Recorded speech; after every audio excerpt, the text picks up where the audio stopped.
Hello and welcome to a Blockbuster year, 1985. Tonight we are talking about To Live and Die in LA.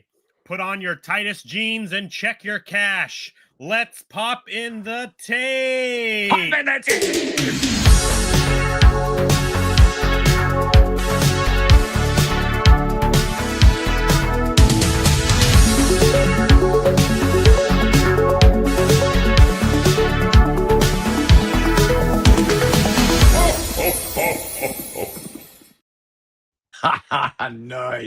Nice addition. Very nice addition, sir. It Wow, is you're December good. 3rd. Happy holidays to all. Happy holidays to you, Jay. Ho, ho, Yes, ho. we are starting a Christmas holiday movie month. And tonight we have a very special guest.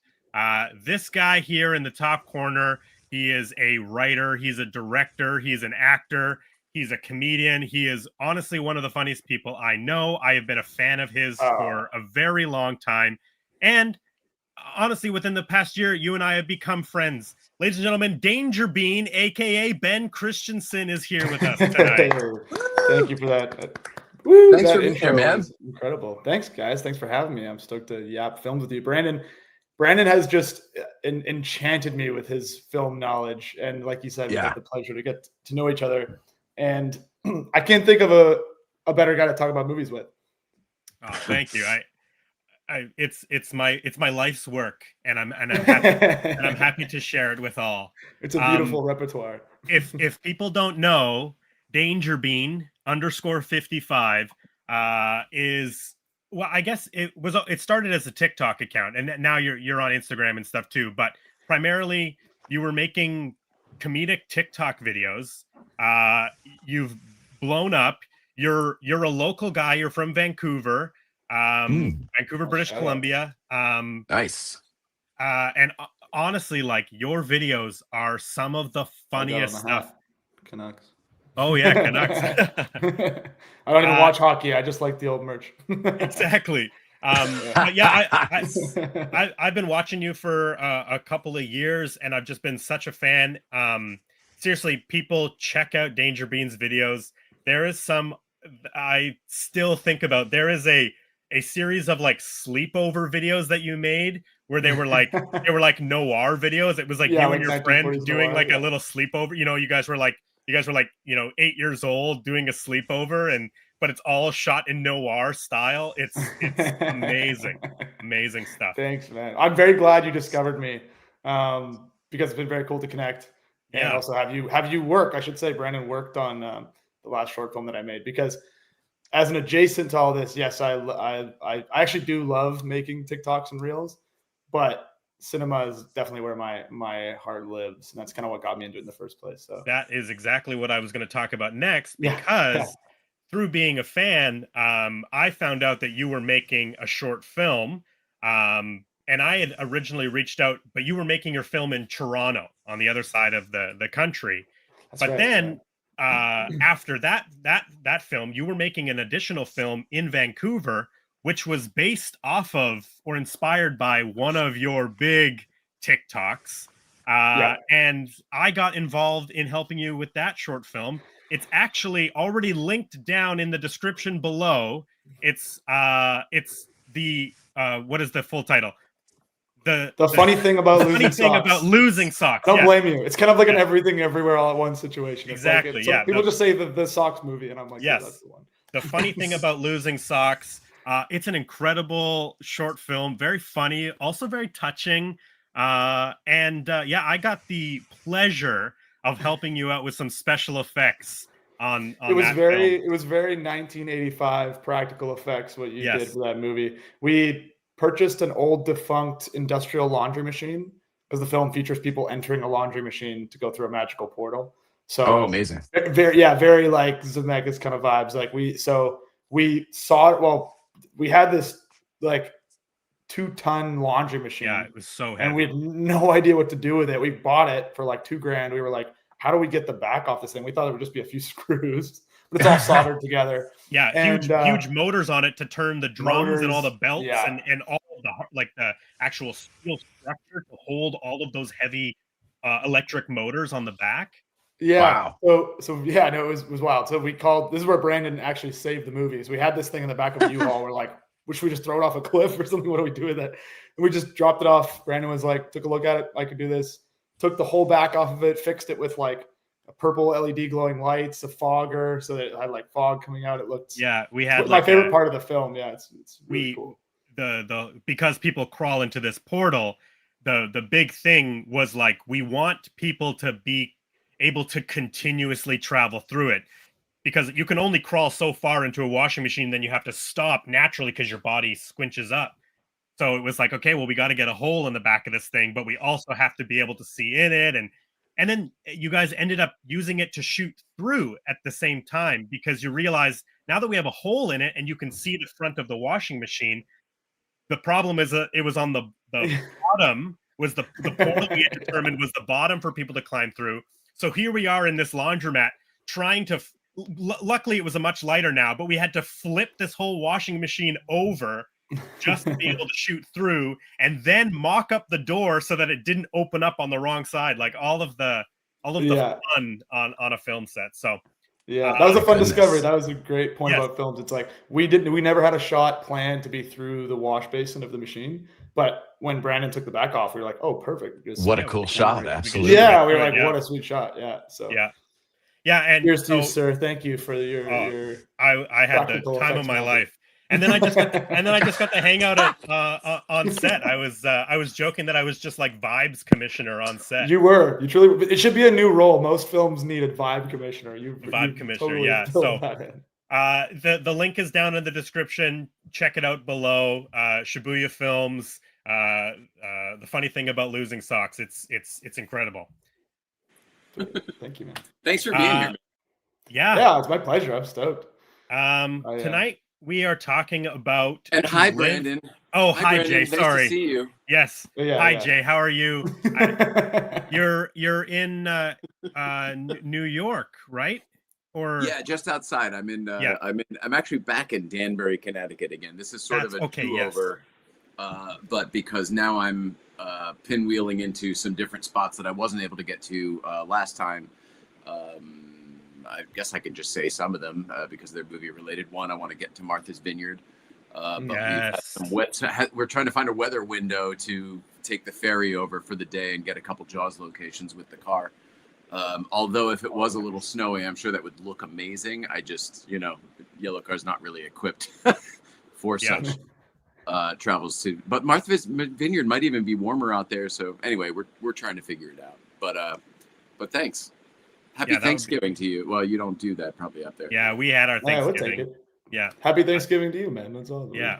I love it. It feels more important. Canadian Thanksgiving just feels so random. I'm like, Well, yeah. I mean, like famously, I was just talking about it yesterday, but like one of my favorite movies, Planes, Trains, and Automobiles, is technically a Thanksgiving movie, but it's kind of technically 100%. Well, no, that's what I'm saying. But it's perceived as a Christmas movie, especially by who? Our Thanksgiving, we had it a while ago, so we don't really have snow when it comes to Thanksgiving. But I guess I've never thought about it from an American standpoint. From the American standpoint, that's like the Thanksgiving movie. And our Thanksgiving is so far away from Christmas that I don't think of it as a Thanksgiving movie. I think of it as a Christmas movie because it's snowy, it's cold. They're trying to get home to their family. I mean, that does make sense. But if you haven't watched it recently, the whole point is they're getting home for Thanksgiving. Oh, yeah. I know. It's Thanksgiving. It's Thanksgiving weekend. Yes. That's why they take all those modes of transportation. I just watched that clip where he goes into the DMV or the whatever it is. The rental. Rental car place. Exactly. Yes. Such a good scene. It's like perfection, man. That scene is. It's hard not to talk about anything John Candy without recommending that documentary again, by the way. Yeah, you recommended every episode, but I just feel I haven't watched it yet, but I'm really excited. It's quite good. It's there's some cool archival footage. I actually saw it at VIFF. It came to the Vancouver Film Festival. So I saw it there, and there was something so fascinating about being in a theater and seeing old SCTV clips and having the whole audience killing themselves laughing at all this old SCTV footage in a theater. I couldn't believe that like this was part of the experience. Obviously, I knew there was going to be SCTV in it, but I didn't think about like the communal audience experience of watching old SCTV together. It was very, very cool. That's one of the things a highlight I took from it. Right on. That's really special. So you got two experiences. You saw the movie and had that live entertainment experience. Exactly. Yeah, let's talk. Was that the one where they showed up in the car? No, that was Toronto.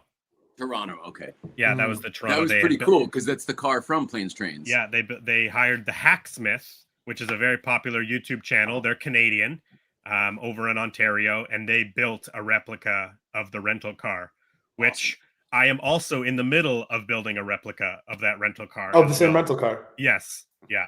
Mine's like all stripped out, hasn't been painted. Hasn't been to look burnt yet, but I've ripped all the seat foam off, and if you look inside, it looks right because the seats are all bare. Yeah, it's exactly. They literally just took the foam off of the seats, and that's what you see all painted and melted on top of it. But you have to get them to do a secondary Vancouver premiere so you can whip that thing out for them. Yeah, just get it done real quick. It's been sitting half done for like 6 months. I'll get on it again. That's awesome. We watched it over the holiday. Yeah, that's great. I do watch it for Christmas, right? Like I think I honestly didn't know it was a Thanksgiving movie until this moment either. But yeah, you know what? I'm real. Maybe this is a Canadian thing. I think we're discovering something. I think it is Canadian. But it makes so much sense now. Like, because they're leaving New York to get to Chicago. That's the goal, right? Yes, they're in New York City in the very beginning. Yeah. And they go via the whole country. I don't have it anymore, but I used to have a Blu-ray copy of it. I now have a 4K version of Planes, Trains, and Automobiles, but a Blu-ray cover that I had showed like a candy cane Christmas pole and Christmas bulbs and snow, and it was the cover was marketed, and it still showed like Steve Martin and John Candy sitting on the trunk, but it had like Christmas decorations all around it. Dude, that's hilarious. That's like parallel universe stuff. Yeah, that is like parallel universe. Canada kind of is a parallel universe. Maybe it was one of those sly marketing campaigns. They're like, Canadians are going to think this is a Christmas movie. I think that's exactly. I think it's almost anywhere outside of US. US is the only one that's Thanksgiving specific, so it almost has to be a holiday. Wow, I think that's the simplicity of this, right? It just must be a holiday movie marketed everywhere else. Exactly. Wow. Okay. It's really funny. Before we, there's a couple of people here. I just want to say hi to them because Bitter Troll is always here. Finally, a movie I've never seen, he says. Nice. Oregon Goonie Dave is here. Wang Chung. Everybody Wang Chung tonight. This was my first time as well, by the way. Oh, Oregonian Dave. Good. He's booked to do this show in exactly. I think next week. I was just about to say a little spoiler for everyone. That's going to be our guest next week, Oregon Goonie Dave. I'll wait till you bring up the movie to tell you something at the end, Brandon. But please remind me to tell you in case I forget I'm on a tangent or something because it's important.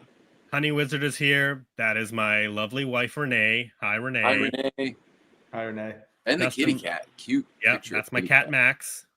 Dustin is here. Past and future guest. Past and future guest. I'm also excited to say that I became, I did his podcast again on Monday. It was probably my third time doing it or so. And I got promoted from guest to cast. I'm a co-host now. Well, speaking of cast, fan cast, DMJ is here. Nice. And then my dad, Kevin Mindell, is here as well. Oh, I love that the whole family's supporting. They're here for the bean, man. That's what it's all about. Also, Brandon, people are enjoying doing this show. That clip you posted from YHS podcast was rad. That was so rad. I'm having so much fun talking to these new people from other shows and stuff, and then the crossovers, and then they're talking about it, and then we're talking about them. I think it's so fun. Yeah. I'm new to this world. Sorry, Dangerbean. I'm new to this world. No, it's okay. It's okay. The podcast world's also a frivolous one for me. I think this is like maybe my second podcast. And Jay and I Jay and I are getting in right at the right time. Two Yeah. two white guys talking about movies. Yeah. 15 years into podcasts. After podcast started. Yeah. Exactly.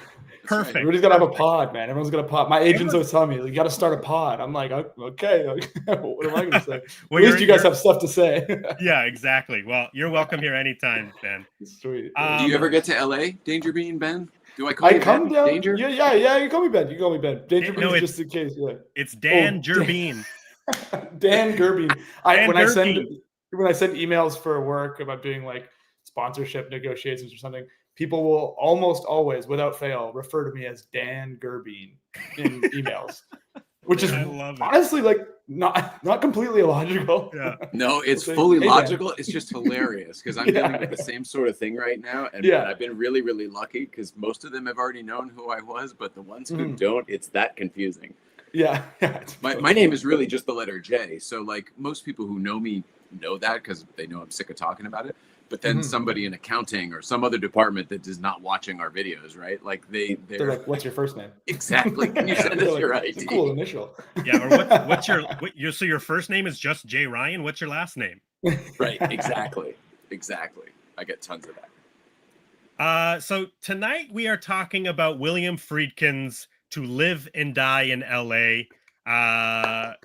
Jay, you had mentioned this was your first viewing of this film. Correct. I think I'd always confused it with Escape from LA, maybe, and I had never seen it before. And nothing wrong with that. I just had never seen either one. I think I thought the Escape from LA was a sequel, so I figured I needed to see New York first, and yada yada yada. I thought. Is it a sequel? Do you know this, Brandon? It is a sequel. Escape from New York was first, and then Escape from LA came a few years later. Both John Carpenter, both Kurt Russell. But so I literally thought like, ooh, I'll just get to it someday, but it's not on my radar to watch. And then I found out today I was not even close to right about that. Yeah. Ben, had you seen this film before? So I'd seen it many moons ago when I first had my like film explosion, I guess, like late teenagehood. But it was a wild rewatch. There were many things that I think went over my head at that age, and getting back to it now, I'm like, okay, here we go. Performances, so much of it definitely went in one ear and out the other. So it was a total pleasure, as much as a pleasure as it can be to rewatch that movie. Yeah, and it was probably you had probably maybe heard that it was a William Friedkin movie, right? The guy that made The Exorcist, the guy that made The French Connection. Precisely. Right? I think. My God. Yeah, exactly. Yeah. I actually didn't put that together until when I rewatched it yesterday, and I saw that it was William Friedkin. But I remember thinking when I watched The French Connection, the car chase in that, I remember thinking this feels a lot like the car chase in To Live and Die in L.A. Yes, and I was like, that can't be. And then, sure enough, that's it. Exactly. For me, I saw this movie for the first time maybe 5 years ago, 6 years ago, something like that.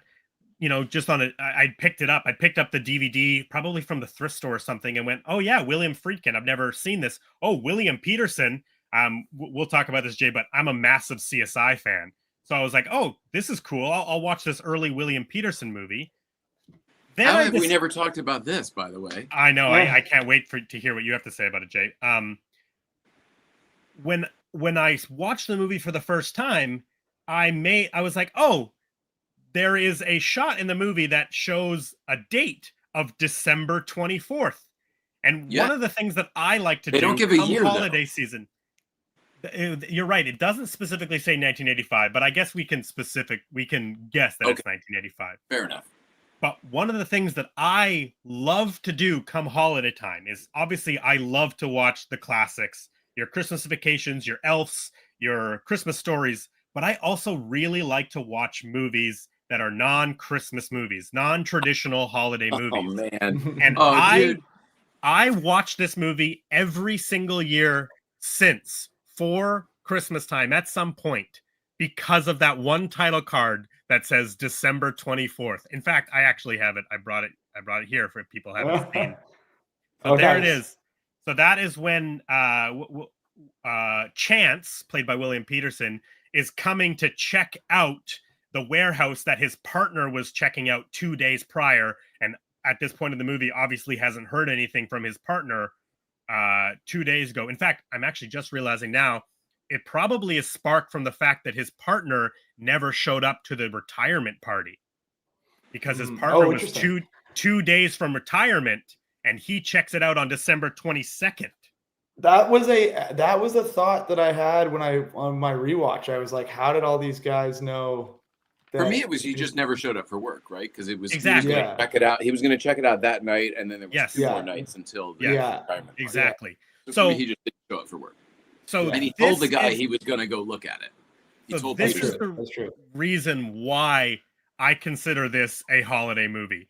This 3 seconds of screen time right here. So it's undeniable. Exactly. So here, I took this picture the other night. There's there's my Christmas tree, Live and Die in LA on the TV. So it's crazy to think that was Christmas Eve for all those guys. I didn't put that together until now either. Exactly. It's been a rough year. Eve. Yeah, rough year. So that being said, I have seen this film. I think this was my 5th or 6th viewing of this movie. And spoiler alert, I love this movie so much. The more I watch it, the more I fall in love with it. The more I think it's like peak 1980s cinema, right? Like it's got a banging soundtrack. I mean, we'll talk about Wang Chung. Oh, you got it. Wang Chung tonight. You are Live and Die in LA. You really are incredible. Yeah. And you are the collector's collector. It's so rad. So yeah, I mean, we'll get into it, but I just, the more I watch it, the more I just love every little thing about it. This neo-noir, dirty, violent, like the performances are great. We have a very young Willem Dafoe in this movie, who obviously goes on to and is like a legend, right? Is still working and making, and is part of some of the biggest movies being put out today. So it just lives with me, this film. Did you want to talk about the holiday aspect of it? Did you want to? A holiday it seemed movie. Like you were going there, and then you didn't. So I wasn't sure if it was intentional or not. My theory behind it is a holiday movie does not have to be heartwarming. It just has to contain Christmas or holiday. In fact, I just real quick, I would like to propose that this is also a Christmas movie. Oh, right. I've never seen that one either. What is the connection? I've seen that. This is the Girl with the Dragon Tattoo, David Fincher, Girl with the Dragon Tattoo. And do you know why it's a Christmas movie?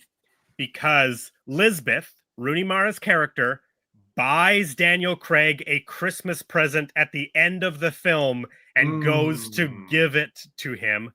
Not to mention all of the wintry cold scenes that happen throughout this film. It is wintry.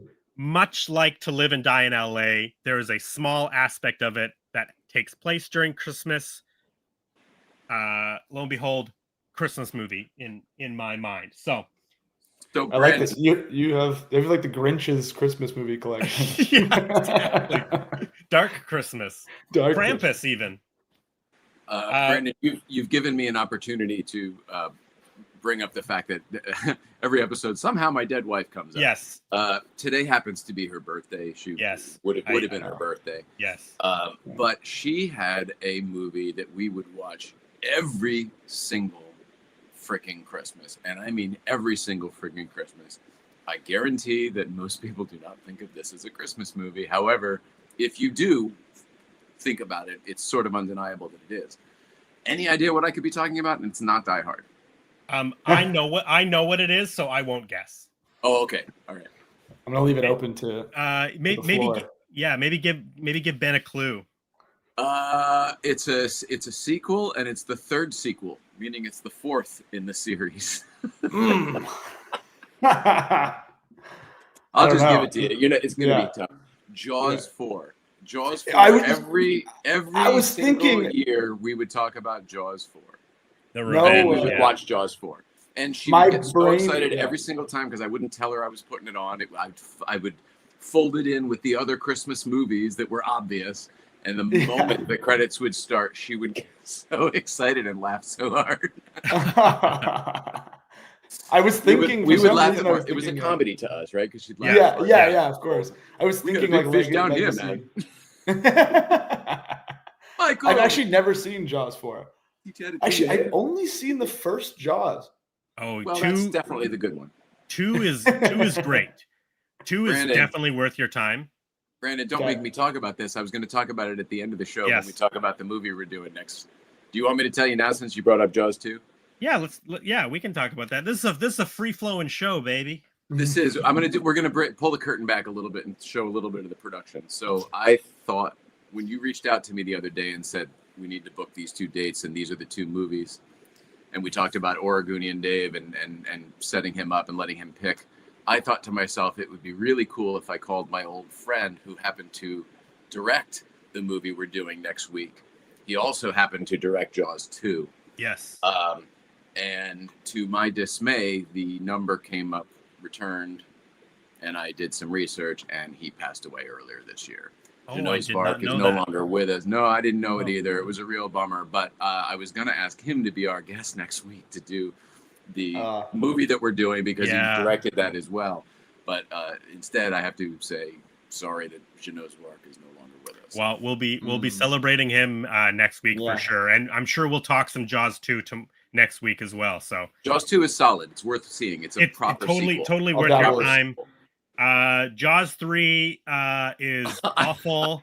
I find that unwatchable. Nicole loved that one the most. but it's in 3D. Ben, you can come over and we'll watch it in 3D. It's in 3D. Oh, wow. Yes, what year is it? I have what year is it? I actually don't remember. Like 87 maybe? Okay. The last like that, yeah. I think it's like I think it's like 84 or 83 or something because we were talking about it because Dennis Quaid and Louis Gossett Jr. are in it together, and they were in Enemy Mine, yes, which we covered on this show. So and then Jaws 4 is many movies I had never seen before I agreed with this podcast. Jaws 4 is fun. Michael Caine is in it, so you get to watch this one time.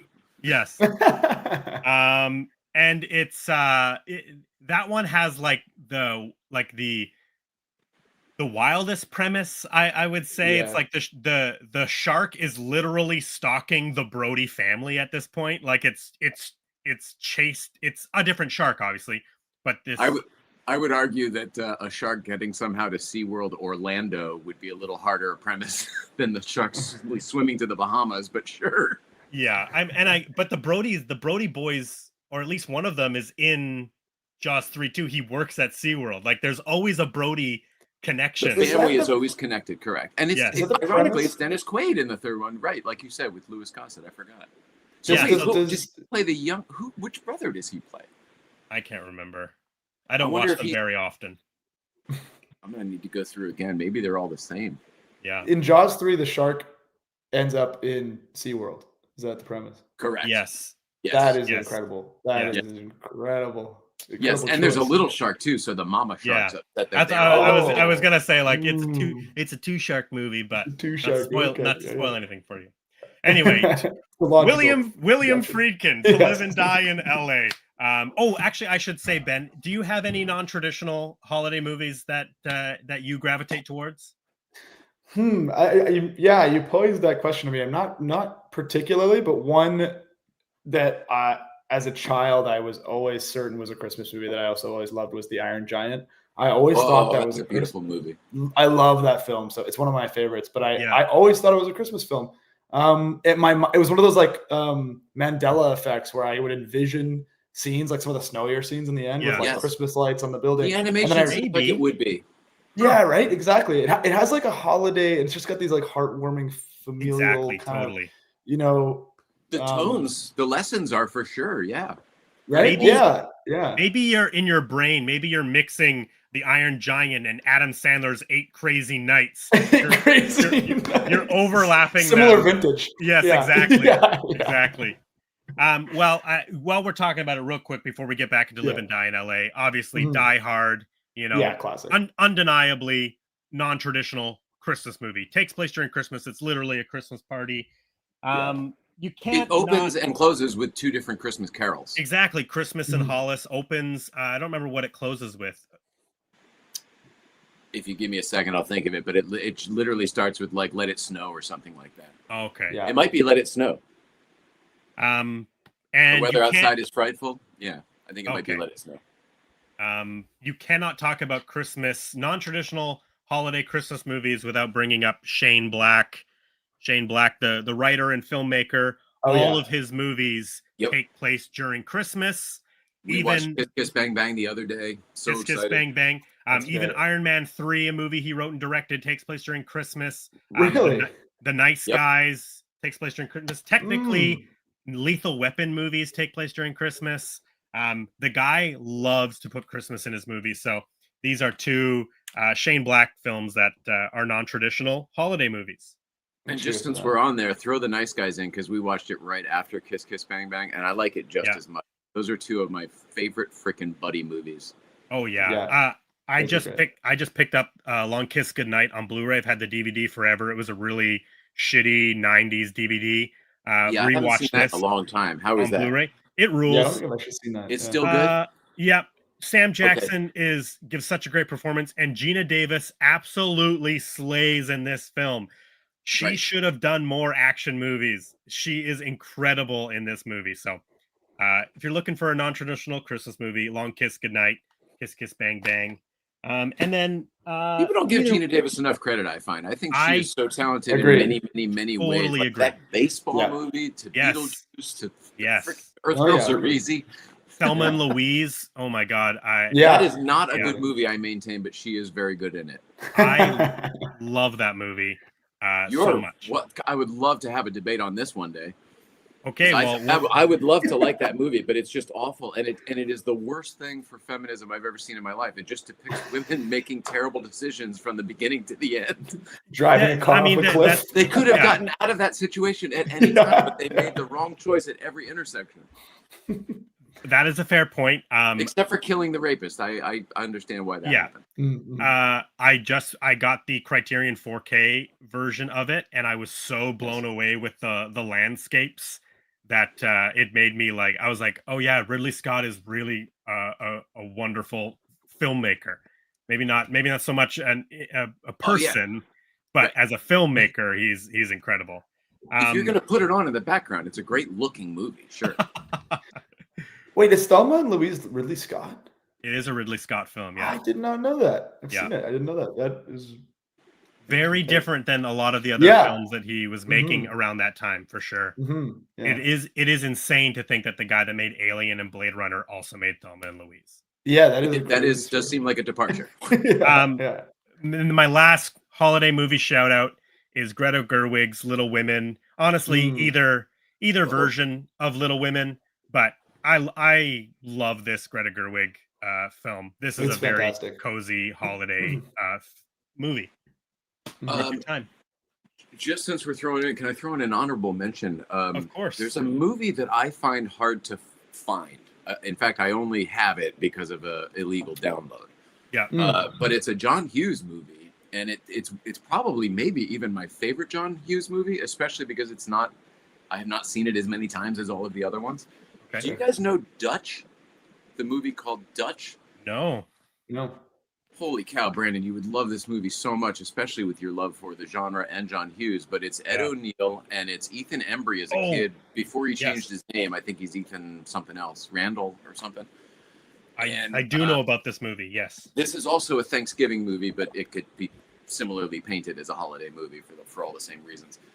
And it's a road trip movie, and the parents, the rich kid's parents are divorced, and the mother's new boyfriend is going to go pick the kid up at the private rich school and bring him home for Thanksgiving. Yeah. And it's pretty incredible, and I highly, highly, highly recommend it. And I really wish whoever had the rights to it would put it the frig out because it's a fantastic film and should be seen. I'll keep an eye out for it. It looks like it was written by John Hughes. Yeah, it's awesome. Written by John Hughes, directed by Peter Feynman. There you go. Cool. It's sort of a swan song to all of his movies too, because they're like the arcs from all of them. It's sort of a best of. Yeah, that's enjoy. I will. I'm very excited. I'm a huge John Hughes fan as well. I don't know if we've ever talked about John Hughes, Brandon. No, we haven't. I'm a massive John Hughes fan. Me too. Massive. All time. And the fact that he just kind of disappeared off the face of the earth just right when he was kind of exactly. He's a fascinating character too. Yeah, there's I can't remember the name of it, but there's a good documentary. Yeah. Where it's called Find Him. Finding John Hughes or something. Yeah. Yeah. Again, we've already talked about it, but the John Candy documentary, there's a lot of John Hughes in the documentary because him and John Candy were really good friends, and the families would vacation together. Their families were so connected. Very, very connected. Yeah. And are connected because, both of the father figures in those families they passed away way too soon. So those families are still very tight knit. So there's a lot of good John Hughes stuff in the John Candy documentary. Oh, I'm doubly excited now to watch it. Also, the premise of this, I was just reading the synopsis for this Dutch movie. It's reminding me of film from 2 years ago, The Holdovers. Did you guys see The Holdovers? Yes. I was going to recommend it. I have it here because oh, there you go. Nice. I had it underneath I guess I moved my pile. So this is one of my new favorite must-watch holiday films. I think I might have bought that, but I don't think I've seen it yet. Tell me what's. Oh my God, Paul Giamatti, and then Dominic. What's his name? New actor. Mm-hmm. Dominic Sessa.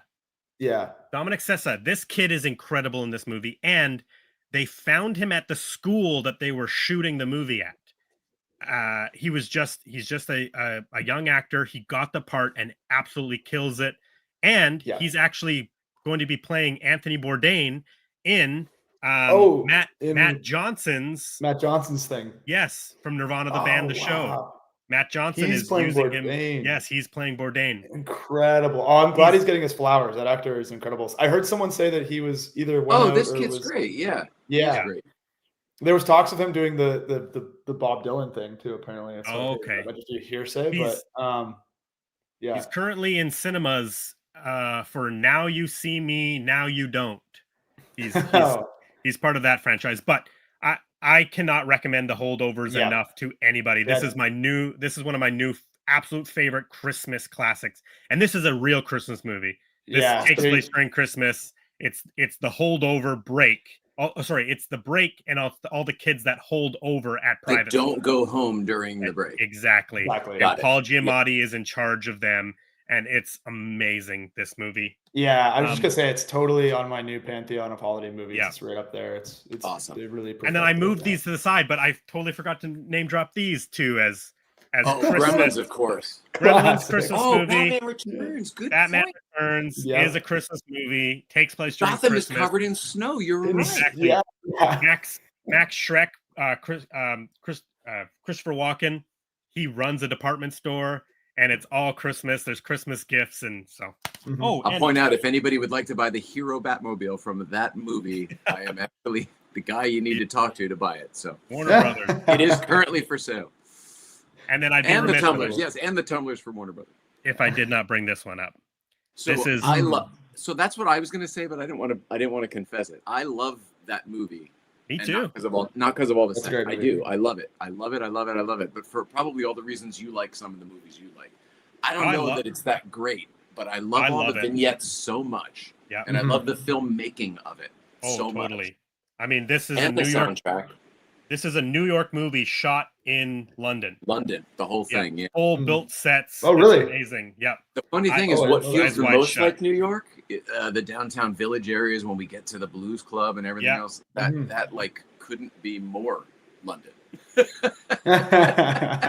I haven't picked it up yet, but there is a new Criterion Collection 4K and Blu-ray release of Eyes Wide Shut. And one of the special features, it's actually on YouTube right now, is about the woman who helped Kubrick take photos of all of New York to help build his sets. And she just happened originally. So Kubrick's daughter, Vivian, she moved to New York and she was going to do it for him. She was going to take all the pictures. She ended up not really wanting to. And she asked her roommate, like, hey, do you want to have a job for 6 months? And so she goes and she takes all these pictures for Stanley Kubrick. And then now she's on the phone with him every other day, talking about all the pictures she took. He's saying like, hey, can you go back to that place and take a picture from a little bit lower down? Can you get a little bit more around the side of that building? Like it's one of the special features on the disc, but it's available on YouTube. It's fascinating. Them rebuilding exactly what Jay's talking about, that section of New York on a backlot in London. It's so crazy because it's cool, so well done. So well done. So all the textures, all the layers, you know. Ben, this is why the show goes long, because we are 40 minutes in. We haven't even talked about the film we're talking about. I have a segue for you. Eyes Wide Shut is very sexy. To Live and Die in LA is also a pretty sexy movie. Yes. There was way more sex than I was expecting in this.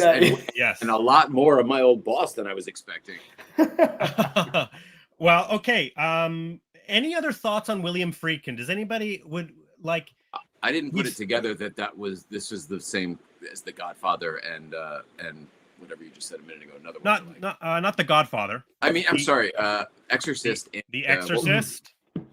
The French Connection. French Connection. Both. He did Sorcerer too, right? Yes, Sorcerer. I've not seen Sorcerer, but I haven't seen Sorcerer either. Nor have I seen Cruising, the Pacino movie.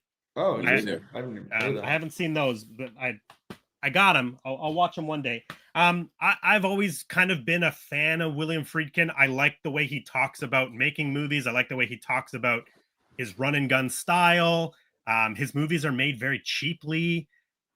He's one of those guys that like is nice and jovial and fun and exciting, but then will also, like, if something doesn't go his way, he will fight for it, and he will, he could be a bit of an asshole sometimes.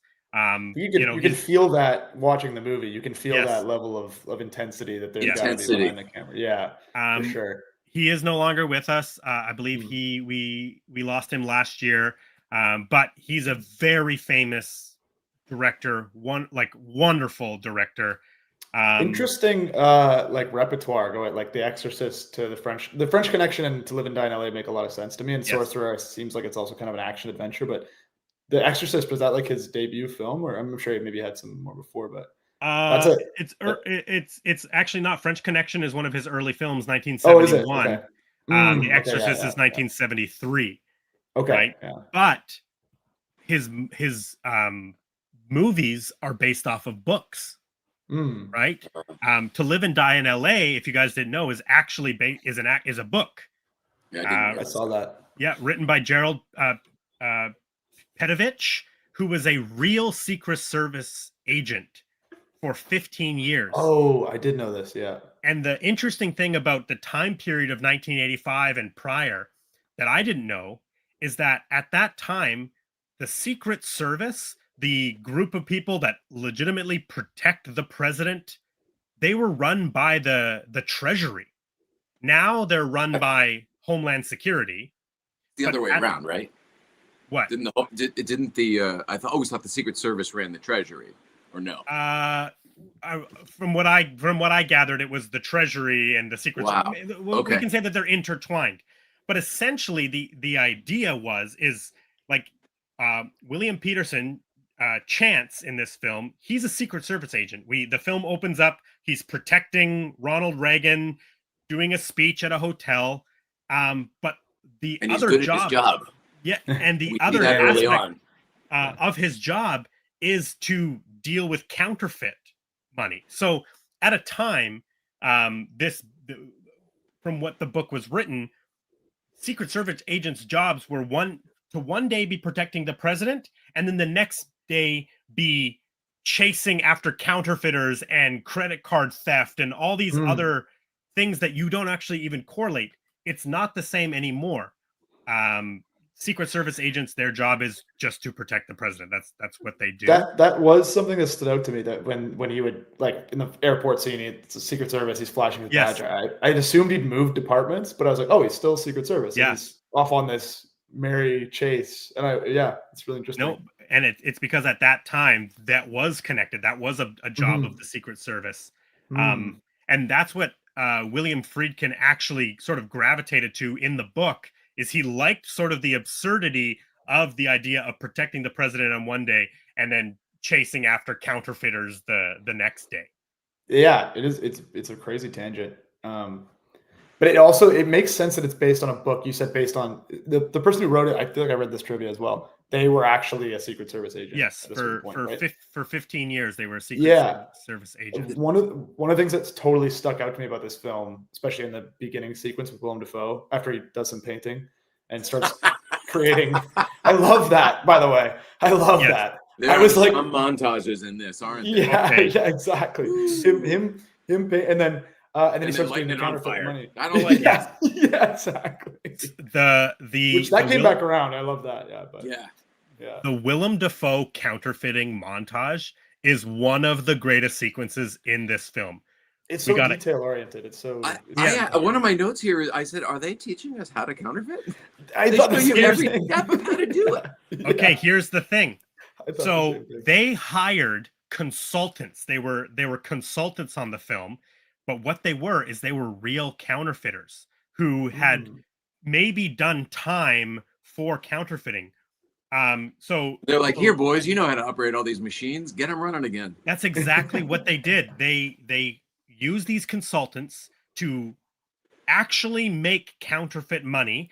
In fact, the close-up shots, whenever it's just a close-up of a hand putting ink on or cutting and all that kind of stuff, that's actually the consultant. That's not Willem Dafoe doing any of that. The only time it's Willem Dafoe is when you actually see him and his face doing it. Of course. But to add the realism, yes. So that's freaking amazing. This leads into By the way, what you said is obviously Google confirms what you said, but it was only in 2003 that it was transferred to Homeland Security. Okay, so it's under Homeland Security, but you're right, it was Treasury Department before that. Yeah, I'm thinking back to like Boardwalk Empire and stuff. You remember that? I never saw that. Were they Secret Service agents in that show? Yeah, I think so. But they were going after the booze in the woods and everything. Oh, okay. Yeah. Because it was like money. It was like moving money. Yeah. That's a great one, Brandon. Too. That's a good one to watch. Yeah. It got ahead of me. Sometimes when a show gets ahead of me, I'm like, I can't start. There's too much. It flew under the radar. Sopranos, Brandon? I've never seen The Sopranos.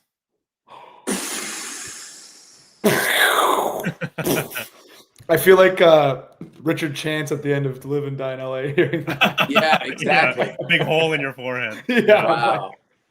That's incredible. Yeah. I'm just hugging your body going, why did you leave? Why did you leave me here like this? You can't do this to me. So here's the thing with the counterfeiting is they really had these machines. They really printed money. And the only thing that they did to save themselves is they used the wrong paper. They didn't, because it didn't, it didn't have to be, it's a movie. It doesn't need to be really touched by anybody. So they used the wrong paper. And for majority of the money, they printed it only on one side because you didn't need to see it. The only exception is they did print money on both sides for the one scene where Willem Dafoe is naked, burning the money. He's throwing it into the fire. And that's because as he's throwing it, they need you. Well. Yeah, you need to see both sides, right? Because as it's curling up and everything. Yes, exactly.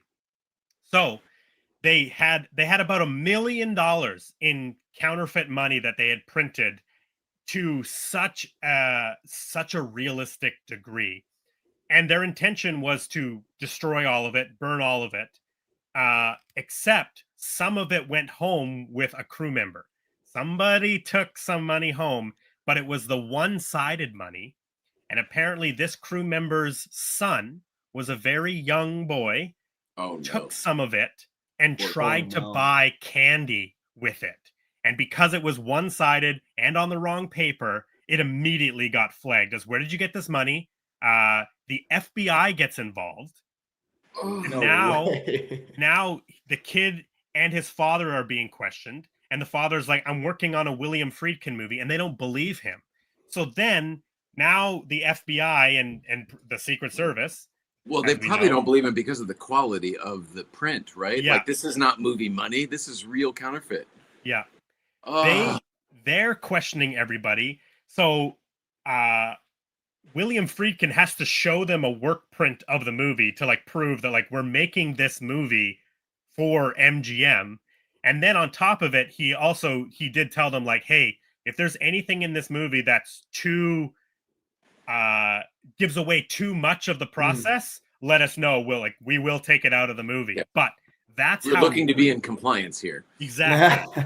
That's how real the counterfeiting process was in this movie. Is real counterfeiters were helping them make this money, and the FBI did get involved because some of it got out. I was wondering if that was the case, because I had the same thought you did, Jay. I was like, I feel like someone must have watched this and taken note. Like, this feels too. I've just never seen this kind of detail for this type of work, and they're cutting out the serial numbers. Oh my god! Which to your point too, Brandon, I love when films do that. Like one of my favorite things in a film that's hyper specific on a certain niche, whether it's like a criminal thriller, when they go into the details of how these things operate, it's just so entertaining. I could just watch Willem Dafoe print money for 2 hours. Like, it's just that. It adds authenticity to to the thing. Exactly. One of the things I love about this movie is that like he is an artist, right? They establish Rick Masters is Willem Dafoe's character. They establish Masters as this artist. He's a painter, right? He has all this like passion and expression. You know, we see him roll out this painting and then he burns it, right? And like, what an expression of like, you know, what a madman. Yes, exactly. A confused artist. Like no one will fully understand. So the fact that he sets up a character like I've never seen. Totally. The way he like crouches on the floor and like looks at his painting, and then like him putting it up, people like really blew me away. I thought he was going to be way creepier than he ended up being. Yeah, I mean he's, and then for him to like be the best counterfeiter because he is such an artist, right? Like that correlation, and you know, there's even like this sort of like sadness of his art is not really successful per se, but he's the best counterfeiter. So like that's where he shines, is when it comes to making funny money, right? It's just a detail that I love, that of course the guy who paints as a hobby is like so good with the inks and mixing the colors. I did realize actually on this viewing that maybe there's a part of it that like it's also a really good cover up for the materials that he has to buy. Right. Oh, wow. I never thought about that. Yeah. That's a great angle. Yeah. An artist needs space, needs paints, needs different textile materials, papers, and all sorts of racks of paper sometimes. Yes. Sure. Yeah. And the art that we see in the film is not him like doing watercolors. It's like big acrylic artwork. There's one that has like a piece of wood that's part of the painting. So he's doing like mixed media, you know, sort of artistic style. In the nude. In the nude. So this viewing, I realized, I was like, oh, maybe it's also part of the cover up for all the material he has to buy for the counterfeiting. Yeah, that's really wise. The Bruce Wayne of it all. That's a great take. I also thought that even just the dialogue when he's doing the transactions, like the business side of it, negotiating out what amounts of, I've never considered what counterfeit money, like what that business would look like. Yeah. And just hearing, you know, people, you know, bargain for better rates on, you know, exactly. Yeah. 20% idea of counterfeit. Yeah, exactly. Yeah. Yeah. You're buying $100,000 for $20,000, right? Yes. The idea of exchanging real money for fake money and different. It's like a discount. You're getting a discount on money. I love that he prints like $20 bills, right? Like he's not printing $100 bills because, you know, you want the smaller bills so that nobody bats an eye, right? Yeah. Exactly. They get moved around before you find them. Exactly. Let's talk a little bit of Willem Dafoe, because obviously I think he's an incredible actor. I've loved him in so many films over the years, from his big budget Spider-Man appearances to him, in even like Nosferatu, which just came out last year. He pretty much just always plays this guy, though, right? Yeah, I mean, he's a face, right? Like Willem Dafoe is a face. He's a great actor, but he is a very interesting looking human being. Well, even like American Psycho, where he is playing like investigator, or like I think it's a private investigator, or like a federal agent or something. I forgot he was in that. Good call. Yeah, but he's the normal one. Yes, exactly. That's. But he's still scary. He's still scary. Totally. Yeah. Have you guys seen the Florida Project? No. Yes. Yeah. Really good wonderful one. In that. Okay. Yeah. Sean Baker. Sean Baker.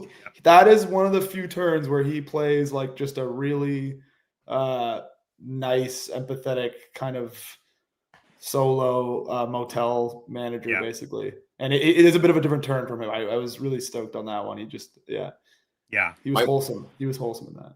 My wife worked on the one. What was the movie about the guy from Hogan's Heroes? You know what I'm talking about? No, I don't really know that show very well. Well, it was really barely about him, but it was Greg Kinnear and William Dafoe, and it's John Carpenter and whoever was on that show, Hogan's Heroes. Anyway, there's a heck of a lot of backstory, and William Dafoe is wonderful in it. It's a creepy as hell story. That's great. And apparently true. Yeah, I'll look it up. I don't know what it is. I mean, I'll Greg Kinnear couldn't have done that many movies. This is one of my favorite films of all time. Very similar sort of vibe. This is Streets of Fire. This is a Walter Hill film. Let's see if I can do this here. Oh, took you guys out. It's called Autofocus, by the way. I just looked it up. That's it. Autofocus. Yeah. Okay. I've heard that title. I've never seen it. Yeah. Willem Dafoe plays the bad guy in this film, Streets of Fire. This movie, I think, invented all of the 80s movie tropes. It also, actually, fun fact, stars Amy Madigan, who everybody is in love with right now because Amy Madigan plays Aunt Gladys in Weapons, the film that came out. Amy Madigan is in this movie with a serious performance from Rick Moranis. Kind of goofy, super fun, awesome soundtrack. Willem Dafoe is great in it. I would be remiss if I did not bring up my favorite filmmaker, David Lynch. Willem Dafoe as Bobby Peru in David Lynch's Wild at Heart. Incredibly disgusting, despicable, gross man. Never seen it. He plays in Wild at Heart. And then I have to bring this up because I think this is what I would consider a perfect film. This movie makes me so happy. And I think Willem Dafoe is so funny and great in this film. This is Mr. Bean's Holiday. Nice pull, man. Crazy pull. This is my Carson Clay shirt. This is one of my favorite shirts. Willem Dafoe plays a character named Carson Clay, who is a writer, director, producer, star of his film. He's directing commercials in this movie, and Mr. Bean gets in the middle of it, all for trying to get to Cannes Film Festival, where Carson Clay, played by Willem Dafoe, his film is premiering at the Cannes Film Festival. Incredible movie. I love it. It's so good. And the reception that I don't want to spoil what happens to the film, but the reception the film receives is it's one of those things where it's like he's not doing anything funny, right? Like he's playing everything so serious and so straight. And what's funny is like there is a sequence where you get to see Willem Dafoe as Carson Clay, his film, and it's like a shot, like a tight shot of him on like an escalator, and it's like Carson Clay in a Carson Clay picture written by Carson Clay, directed by Carson Clay, of a Carson Clay. Like it just keeps going on, and he's like so serious. So I was just listening to Judd Apatow on Conan's podcast recently. And he mentioned something about comedy specifically. He was like, the reason that there's such a parallel between drama actors and comedian actors is because the best comedy is when someone is playing something to the highest degree of seriousness. Yes. And I feel like Willem Dafoe, even though it's a comedic role, he's playing it like full the way he would approach anything, and that's part of what makes it so funny. And I couldn't possibly agree with that more.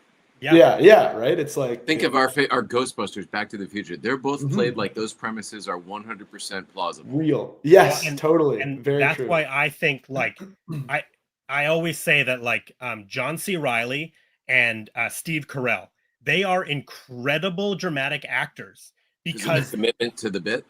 But they're such good actors that they can make the dumbest characters like Michael Scott from The Office feel real because they're so committed to the bit, or they're so serious. They take it so seriously. There's no winking.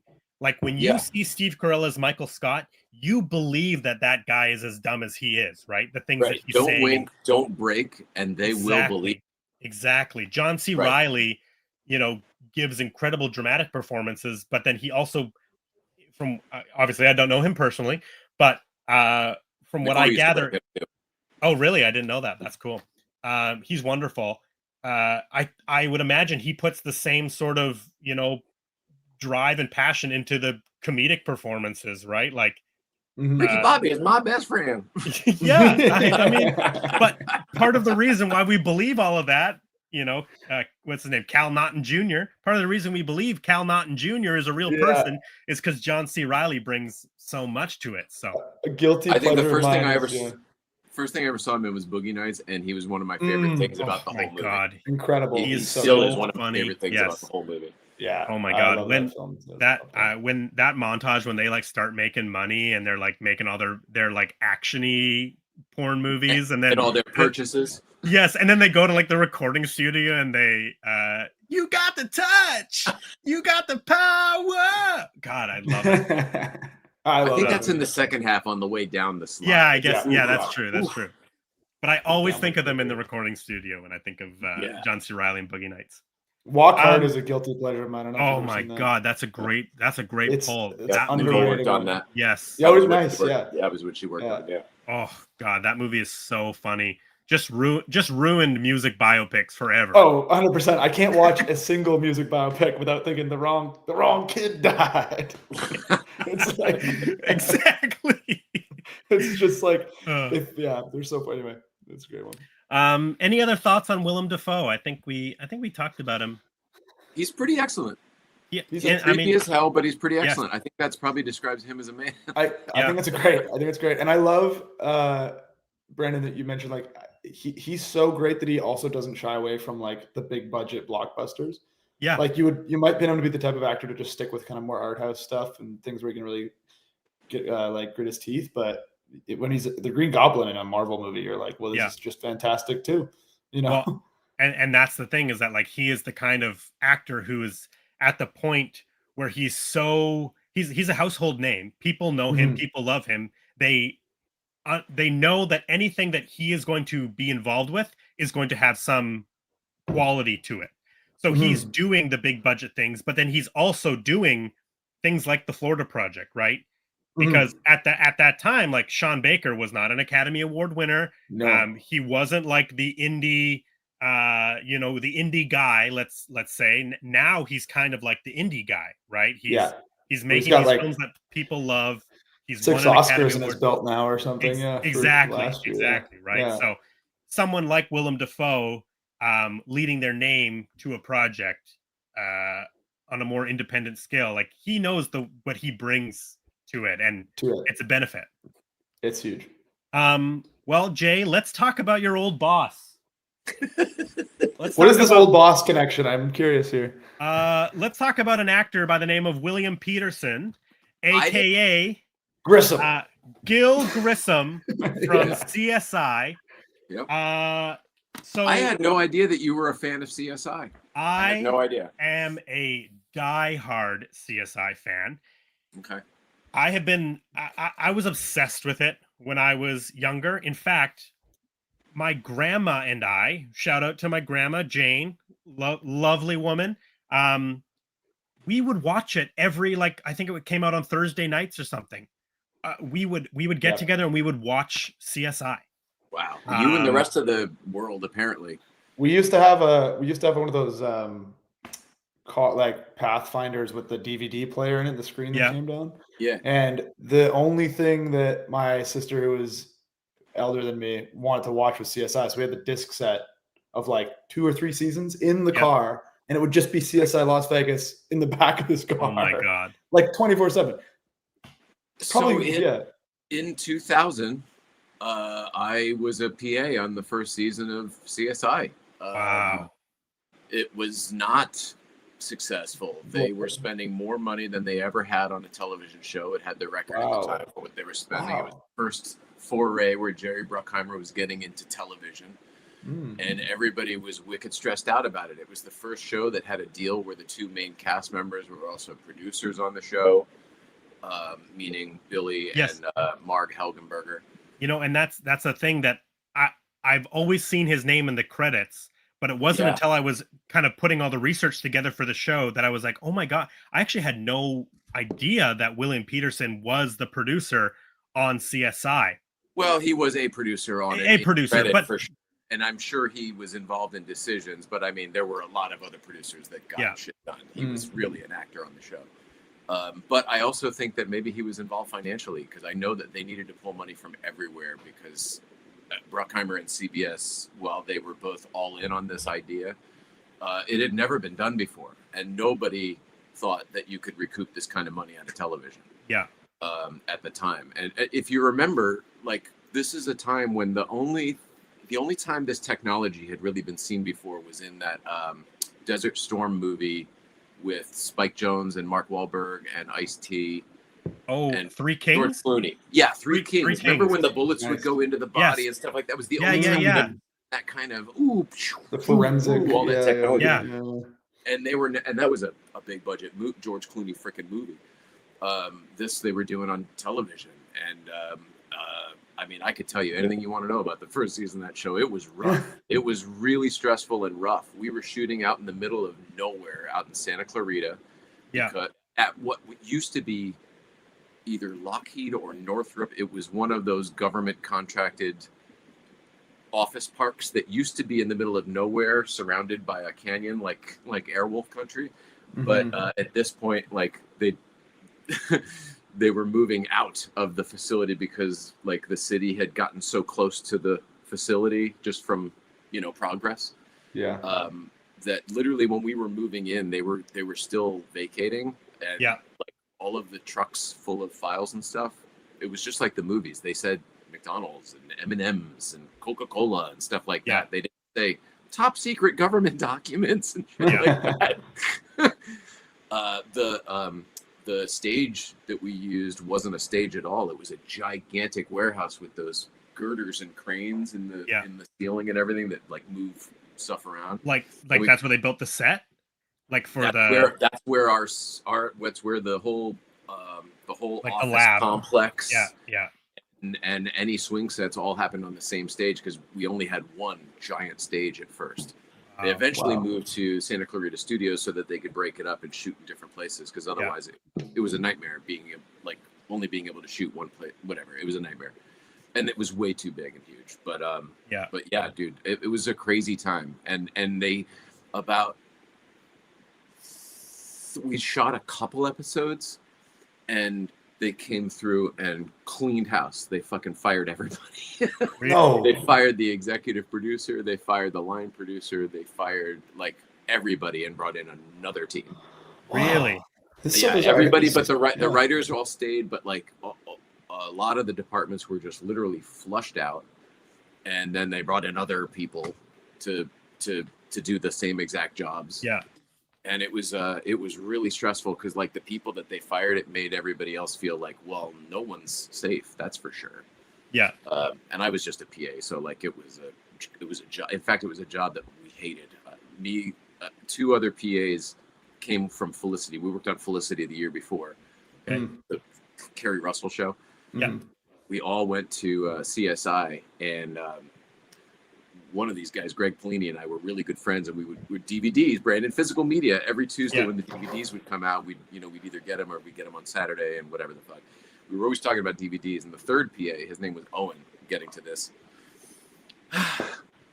He died while we were working on CSI one day because over the weekend he went to Costco to buy a DVD player because Jay and Greg were always talking about DVDs, and there was a botched armed robbery in Los Angeles. Oh my God. Literally, he was walking into Costco and a stray bullet hit him in the head. Oh my God. No. And it was all over the papers. It was all over the news and stuff, but we didn't find out about it until like later on Monday. Yeah. About halfway through the day. We all thought he quit when he didn't show up. Oh my goodness. Yeah. So like it's a weird time. I have so many memories from CSI. There's a lot there. Yeah, it's so interesting to hear because it was such a. I mean, it ended up being a pretty successful, huge show. In the end. So we had maybe shot like 6 or 8 by the time it started airing, and once it started airing, nobody was worried ever again. I mean, it was like a top 10 show in the first 2 weeks. I had to write it down because William Peterson did 335 episodes as Gil Grissom over the years, right? Because he does leave at some point. The show continues on. He comes back, and then the show has a new cast. Later in it, Ted Danson, Elizabeth Shue come in, and then obviously there's all the spin-offs. But it moved a bunch too. It started where I was mentioning that business park, and then it went to Santa Clarita Studios. Then it went to Universal Studios for a while, where I went back and visited some people. So I think they shot everywhere, and then CSI Miami shot down in Manhattan Beach when we were doing David E. Kelly stuff with the practice. It was the OC, CSI Miami, and all of the David E. Kelly shows. Hey, the OC is also a Christmas one for me because I think the Merry I was Christmas big into it. Yeah, Merry Christmas. Exactly. Right on. And also, if I recall, the finale or the penultimate episode in the final season was on like Christmas Eve or something. And I remember they did a Christmas episode every single year. Yeah, and I remember forcing my family to watch it with me. I was like, you guys have to all sit down and watch it. Shout out to Alan Heinberg, who was my friend and EP on that show, but you guys might know him from he wrote Wonder Woman and a bunch of other the new one that everybody likes. Yeah. That's huge. A few years ago, somewhere mid-pandemic, I decided that I was going to rewatch all of CSI, and I watched all 17 seasons. 45-minute, 22-episode seasons. I watched all of it. It took me a long time, but I crushed it all. Do you have a favorite? Do you have a favorite episode? I do. It's probably this one. Is Grave Danger. This is a 2-part Is that the one where episode. Nick gets put in the box? Yes, this is directed. Is it actually that one? Yes. Do you know who directed it? No. Quentin Tarantino. No. Yep. Really? Yeah. He directed this 2-part episode. This has always been my favorite episode. I always remember an episode because it taught me about furries. You know, the people that like to wear the animal costumes. Yeah, there is an episode about that. Yes, because there's a guy who's at a furry party, and then he gets drunk and sick, and he walks outside and he's crawling in his animal suit. And then 200-300 yards away, a farmer thinks that it's a coyote out in the field and shoots him. There was like a grittiness to that show, and kind of like you were describing with the special effects and stuff, like this sort of really like nasty, tangible element to the crimes that made it so visceral.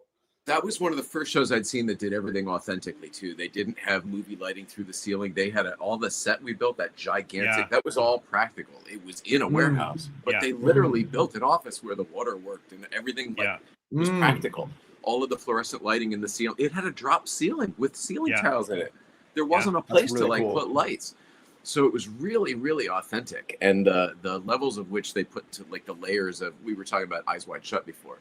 The CSI sets were always very similar to that. It was even though they were stylized and polished and shiny, they had so many different layers to them. Gus's office specifically was it looked like it'd been there 100 years. Totally. Yeah. It actually blows my mind that that's a set. For some reason, I would have thought they would have just shot that in like an old office, something they repurposed. Yeah. Well, I worked on Scrubs for a little bit too, or not Scrubs, but Children's Hospital, which used the same hospital from Scrubs. Oh, and it was just an old hospital where they just shot around this hospital. Right. You wouldn't think that it was in the middle of some government installation in the middle of the desert. I do remember learning at a certain point that like crime scene investigators don't wear what they wear on CSI to a crime scene. You know, like they wear like the full white like hazmat suits with the gloves and everything. It's just a funny thing to think about, like all of them dressed in their best with their little vests on at all these murder scenes.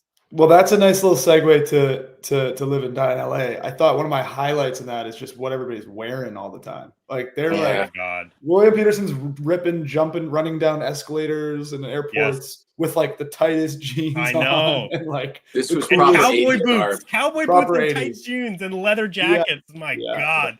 Driving the coolest truck around town. Buttons. It's like Miami Vice, but like the R-rated version. It's like we hadn't grown out of like Dukes of Hazzard and Starsky and Hutch yet. Everyone's still in that outfit. There, yeah, you can still when he's at the beginning of the film, when he's at the bar with his partner, telling him about how his partner's like he's retiring in 3 days, gives him the fishing rod. He's wearing a football jersey tucked into his tight jeans, and he's got like a silk scarf around his neck. You're like, it's excellent. God, he looks so freaking cool. I can never pull it off. One of my favorite parts about that film, especially upon the rewatch, right? Like a better sense of kind of like the development of style through film and stuff. It's so seeped in that like 80s. Yeah. Like it's like 80s perfection distilled, just like that LA neo-noir thing. Totally. It's a joy to be there. This movie felt to me like Beverly Hills Cop was happening simultaneously 20 miles to the west. Yeah. Totally. Yeah. And that funny. Like one of the things that William Friedkin wanted to do is he did not want to shoot any sort of like iconic LA things. That it's in LA. He wanted it all in East LA. That everywhere. I was making the Merv Griffin, Beverly Hilton, the Vincent Thomas Bridge. There was a bunch that I kept. The whole chase scene is basically Grand Theft Auto. Straight out of every single set from Grand Theft Auto was used in that chase scene. It was crazy. I was thinking that's a good parallel. What I think he was referring to is like the Capitol building, right? Like he doesn't want to shoot the Hollywood sign, the Capitol building. I got you. The observatory or whatever. And you know what? You're right. He specifically that's not included anywhere. Yes, nowhere. It's the even gritty, though they refer to LA all the time. To what? Don't they refer to LA all the time? Oh yeah, like it is in LA. I mean, it's in the title to live and die. It feels like LA, but it does. I noticed they use a lot of like industrial. It'll just like cut to a wide of like just a factory or something, or just like the heat waves on palm trees with the sun setting. You feel the LA energy, but it's not like in your face. There's a ton in the industrial part between LA, Long Beach, and San Diego. It's not necessarily LA, but it's got that LA feel of the grime and all of the refineries and stuff. Yeah, totally. Out by the water. Did you guys ever see the movie Tequila Sunrise? No. Oh, all right. We should put that on our list because it had a similar tone as well. Okay. And I think you'd like it. Kurt Russell, Raul Julia. It's good stuff. Oh, Kurt Russell, awesome. I just want to quickly. Somebody else too. Oh, Mel Gibson. Oh, nice. Okay. Whoa. I just want to quickly finish off William Peterson because this is his first film. He goes full Peterson in the first film. Yeah. He shows as Peterson in his first film. Yeah. He doesn't just show as Peterson. He's happy to be with her with his Peterson. So William Peterson is a theater actor from a very famous Chicago theater company called the. You'll have to excuse me. I have to let this cat out of the room. William Peterson is from the Steppenwolf Theater, very famous theater company in Chicago. Some of the people that have come through that are Gary Sinise, who went on to star in CSI New York, John Malkovich, Gary Cole, who is actually in this film. Gary Cole he's Ricky Bobby's dad in Talladega Nights. He's Lumberg. Yes, Lumberg. I was trying to remember his name. Lumberg from Office Space. Peter, how's it going? I'm gonna need you to go ahead and come in on Saturday. So he's in this film as a very small part. He gets chased. he's one of the two guys getting chased by John and Chance with the credit cards, and he William Peterson, kidding, in the beginning. Yeah, the guy in the varsity jacket that William Peterson takes down on the bridge, that's a very young Gary Cole. That's Gary Cole. Wow. Yeah. Carrie Coon. That scene gave me a good laugh. Yeah. When he goes, why are you chasing me? I don't know. Why are you running? Why are you running? Why are you running? I like that dialogue a lot. Carrie Coon, Tracy Letts, Laurie Metcalf, Martha Plimpton. These are all people who came through the Chicago Steppenwolf Theater. And William Peterson's name sort of came up because the original person that William Friedkin read for the role of Chance was Gary Sinise. And in the audition, apparently, they were like, "Yeah, I don't think this is a right fit for you. But do you know anybody who you could suggest?" And Gary Sinise suggested William Peterson. And at that time, William Peterson was up in Toronto doing A Streetcar Named Desire, and so on stage. So they went up to go and see him. They met with him. They gave him the part through, meeting him and reading him and just realizing, okay, this is who we want. Then they asked him, do you know any other actors? And William Peterson is the one who suggested John Pankow, who went on to play John Vukovich, his partner in the film. Oh, Ira from Mad About You. Yes, exactly. Oh, yeah, right. The thing is, part of the reason why they wanted unknown actors is because this film only had a $6 million budget. It was so low budget that they didn't even want to look at any stars, right? Because all of that money would have gone to the star. So they wanted to find undiscovered talent. They must have given a good chunk to the locations department and to the FX department, because this movie's locations and the way it's shot and then the way people's faces explode are exceptional. Yeah. Well, that was a technique that William Friedkin, he developed. I think they use it in The French Connection, but instead of it being any sort of like squib hidden underneath a shirt for a blood effect that blows out and has blood hidden in it, there's a lot of reset and all that kind of stuff involved with that, changing, the shirt and the effect and the explosion and all that kind of stuff. What he does for the movie is he has a guy just off camera who has a little squirt gun, not an actual squirt gun, an actual effects piece, but it's just a blood squirter. And when the gunshot happens, you just squirt somebody in the face. And if you cut quick enough from a gunshot, you just see a splatter on a face, and you read it as blood. Their head just got blown off. Wow, exactly. That's really interesting. I could totally see that the practical effects, especially the gunshots, really stood out to me because of what you just said. You could feel like the momentum, like something hitting them, and it was just everywhere. And I was like, how I couldn't quite tell how they were doing that. So that's interesting. I mean, the blood is very, very red. Of course. I rewatched The French Connection too because I wanted to be able to like compare the chases and all that kind of stuff. And that blood is even more red. I forgot how red that one's like. That one's like acrylic paint red in A French Connection. I love that one too. Yeah, that's a great film. I love the tension of the car chases in that film, which is where I put together that it's the same director, because like I said at the beginning, I didn't actually put that together, but it is the same thing in this film. No score, just like and no dialogue. And no dialogue either. Yeah, exactly. Just like these horrifically intense scenes of cars ripping, and you're just it's super overwhelming. Under the L, like there's posts, there's other cross traffic. Yeah, exactly. It's undeniably real.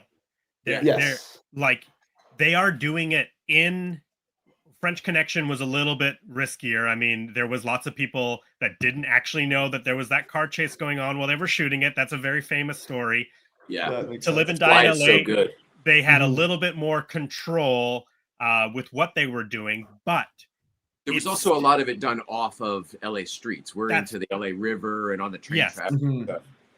And I mean, the climax of the car chase is driving the wrong way down a road. But they've shut down those lanes, and they have 200 extras driving cars. It's all planned out, everything that they're doing.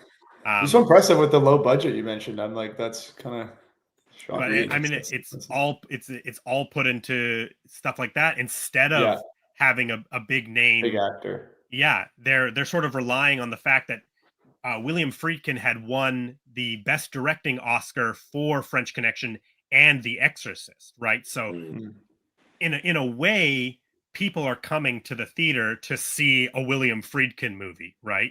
It doesn't really matter who's in it. They know that there's going to be something crazy about it, especially if he's doing another police story, right? People love the French Connection.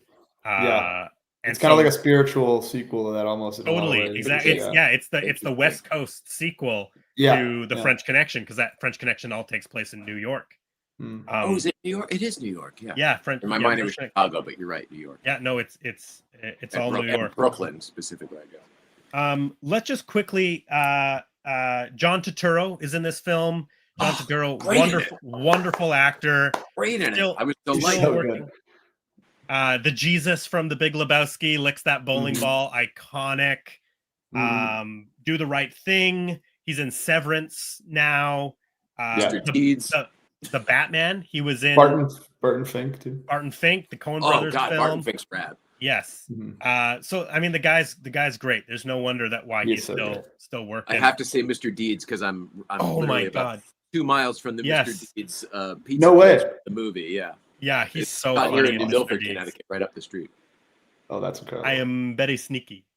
You're underestimating my sneakiness. He's another actor that commits so intensely to his roles that he can dive drama or comedy, and you just believe that whole spectrum with him. 100%. Did anybody see Anger Management? I haven't seen it in a very long time. I was gonna say, he's one of the guys in the group therapy in that. And he's hilarious because of everything you said. Every single scene, he is hilarious. But what he's doing is intense and severe anger. He's explosive. Such great. Such a fan. Also, if you guys never saw what's the Robert Redford movie about the game fixes of a quiz show? He's excellent. Oh, I've never seen that. I have that, but I haven't seen that. Yeah. Oh, you of all people would love that movie, and it's a true story. Yeah, I have. I think I have it. I think I only have it on VHS. That's all I have it. So I haven't watched it yet, but I will check it out. I've heard lots of good things about it. Yeah. That's cool. Is it Ralph Fiennes in there? Oh, that's cool. Yeah. And it's a true story. It's really cool. That's good. I just want to round out these actors, and then we can just finish up this plot. Deborah Fever plays. Sorry, buddy. No, it's all good. I love the tangents. conversation. We love tangents. I love it. Deborah Fever plays Bianca. That's Willem Dafoe's girlfriend in the film. She hasn't really been in a bunch. She just kind of popped into some TV, but isn't really doing a lot of work. But she has a very interesting face as well. Great performance in this movie. I actually really like her character. I like how she is kind of helping Willem Dafoe. Like, she's also as seedy. She goes and drives the car.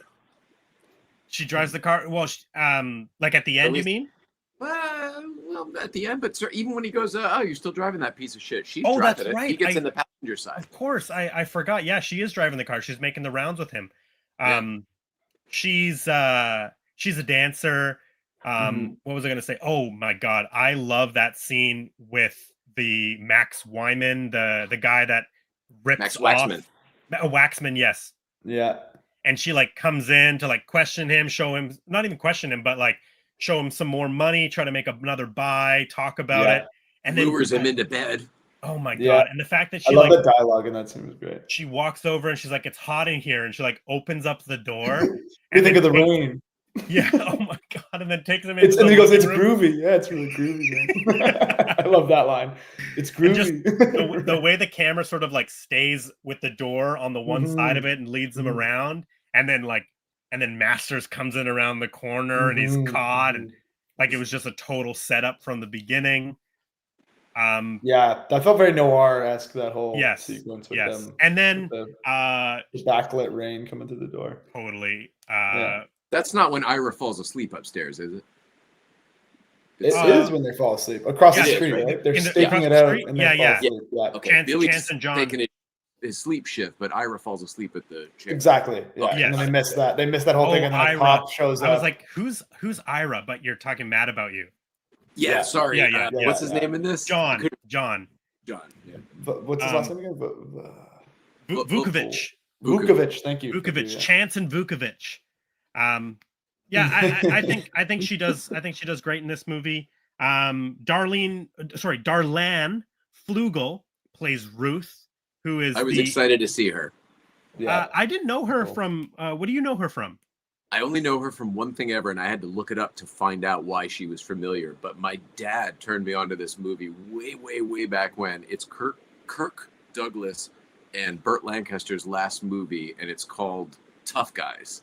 Okay. From like 1990. It's old guys making a movie, which Dana Carvey's in it. It's a guilty pleasure, but she plays like one of the female leads in it, and I'd never seen her in anything else ever.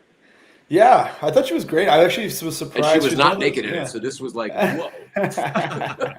She's one of those people that I thought read like star power when I was watching her. Totally. I was like, where is this person? Yeah. And her face was beautiful. Like I also kind of thought she should have done more. I don't know what. Yeah. She's great. She is in Once Upon a Time in America. Which is this what is his name? I'm blanking. Sergio Leone. Oh, not Albert Brooks. No, Robert De Niro's in it.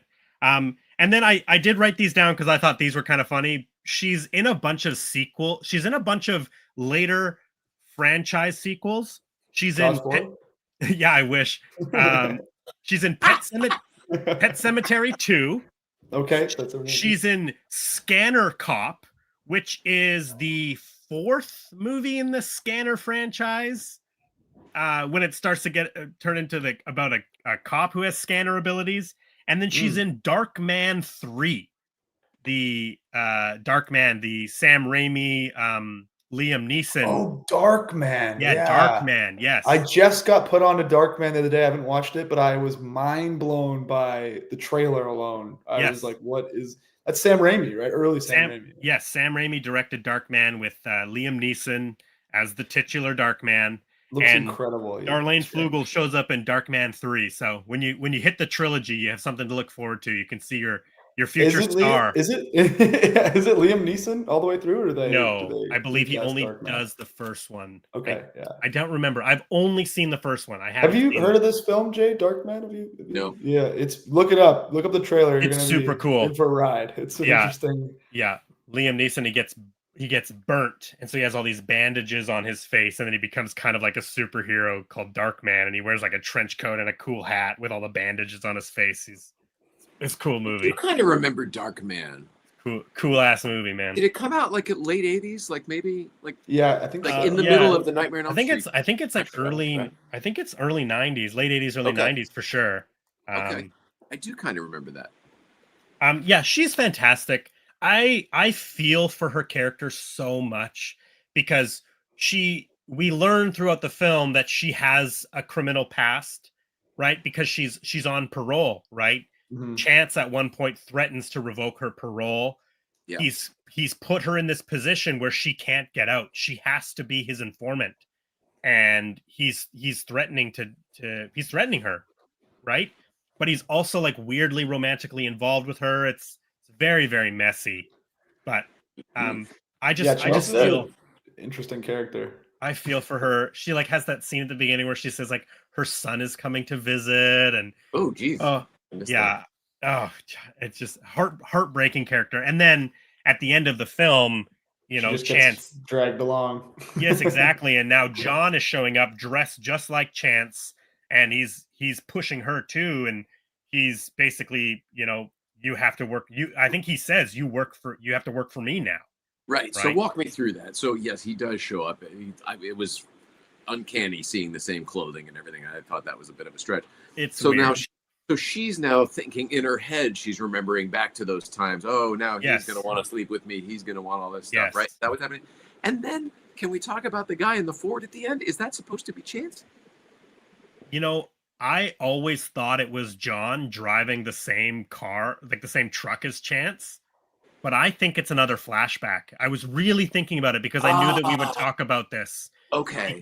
And the only reason I say that is because there is that shot of she has a flashback of William Petersen standing against the blinds, that close-up shot of his face. That comes in and cuts in because I think she's realizing like she's in it. It's another Chance. Like Chance the character. This guy's here again. I can't get out. And I think she's just flashing back to another moment. Weird. It's weird. It is clumsy. Weird. Then it's out of order too. Then like he would already be there. I feel like it's saying something else, but I couldn't figure out if it was trying to say that the guy with the giant hole in his head was still alive. The ending did kind of throw me for a loop. Just from John showing up through the flashback through that scene, I was just kind of like, because John showing up is so out of character, unless in that way is so out of character because he was about to turn himself into the Secret Service with Dean Stockwell. By the way, shout out to Dean Stockwell. Yeah, he was my next one I was going to get to. I don't know. So I feel like it was the best movie overall, even though there's a lot of cool parts to it. The only thing that I can sort of relate to that is he's so panicked about, so initially John is concerned about Chance taking that book from the crime scene, right? That's sort of the first sort of fracture in their partnership. Is first big one, yes, Chance takes something from a crime scene without permission, and technically if Chance were to use that as evidence, like that would be inadmissible in court. Inadmissible, right? Of course, yes. Of course. And then after that, I think a few scenes later, John has that little monologue where he's like, my grandpa was a cop, my dad was a cop, my brother's a cop, so he has like a sense of like we are the good, we go by the book, we do it the right way. And he's sort of, combating like cowboy. Yes, his partner is kind of going about things the wrong way. And then which is what you want out of a buddy cop duo, by the way. Exactly. You want one guy who follows the rules and one guy is a freaking loose cannon. And then they get involved in what turns out to be a complete clusterfuck of a situation. And I think at the end, he's been torn down and he is just accepted. He is, for lack of a better term, a dirty cop, right? He's not the same kind of cop that he was before. And that really is the new Chance. Exactly. And I think the way the movie is doing that is showing us with his sunglasses and his leather jacket. And that's why I always thought that it was John driving Chance's truck. So the only reason this doesn't make sense to me is the ira of it all, which is the hairline and everything. You know what I mean? Like the guy in the truck looked more like Billy Petersen. Yes. And I know that could be intentional and like maybe the flashback, like you said. So this is the 4K version of To Live and Die in LA. Looks beautiful. I was blown away with the colors of the title sequence. See that hairline in deep quality. And nothing against it. It's a defining quality. No, it for sure is. Yeah. It's 100% William Petersen in the driver's seat. And it is. So it's flashback. So it's a flashback. He's alive. Or he's alive. Which brings me to something interesting, is this film has an alternate ending. So and this is the good one? So the way this film ends is we'll talk about the clusterfuck and the chase in a bit, but to sort of go out of order here, the film ends with the buy going down for the counterfeit money. But it's a sting operation. There's a recorder and a gun hidden in the briefcase that the money is in. And they try to take down Willem Dafoe. His bodyguard is there. His bodyguard ends up getting a shotgun hidden in a locker, and he blasts Chance right in the head, kills him instantly. It's the blood effect that we were talking about earlier. It's a very departed yes. kind of energy on the ending there. Yeah. And that's a great scene. That's a great scene in Departed. I know it's coming every time, and it gets me every time. Oh, every time. MGM did not like that ending because the star of the film is killed, right? Right. You know, I think it's like maybe they're thinking making a sequel. You know, there's a lot of people, audiences won't like it. I didn't like seeing him die. Yeah. But what I think, I was rooting for him. I totally agree. But the man is, he has a death wish. He literally jumps off the bridge. You're right. For a dare. He's running and gunning. He's firing his gun. He's doing the car chase. He's taking huge risks, right? He's a base jumper.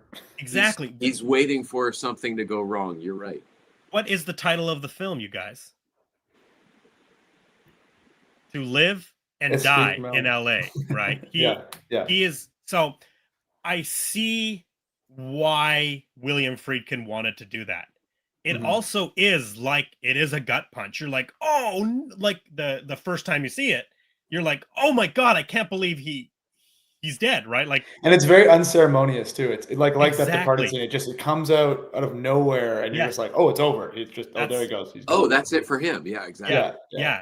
And I had literally just checked the time on that because I was here at somebody else's house. So I literally had just checked. 13 minutes left. Oh, I got some time, and it was dead in 5 seconds. Yeah.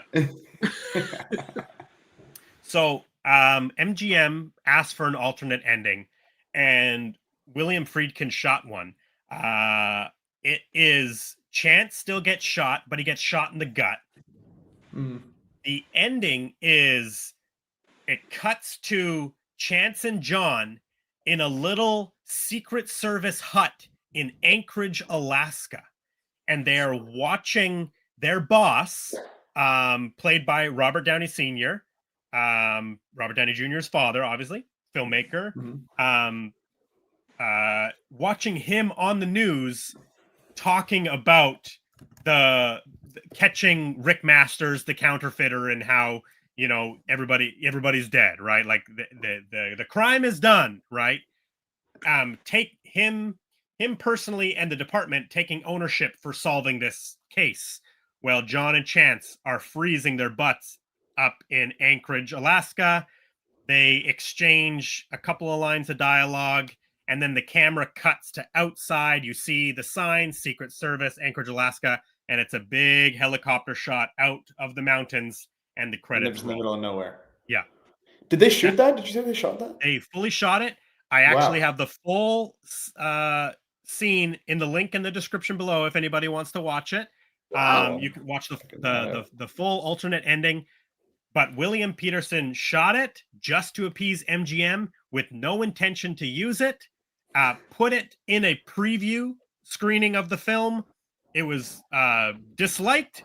And so he said, yep, there we go. We're going to go with my original ending. And so the original ending that we see is the one that he intended. Wow. That's incredible.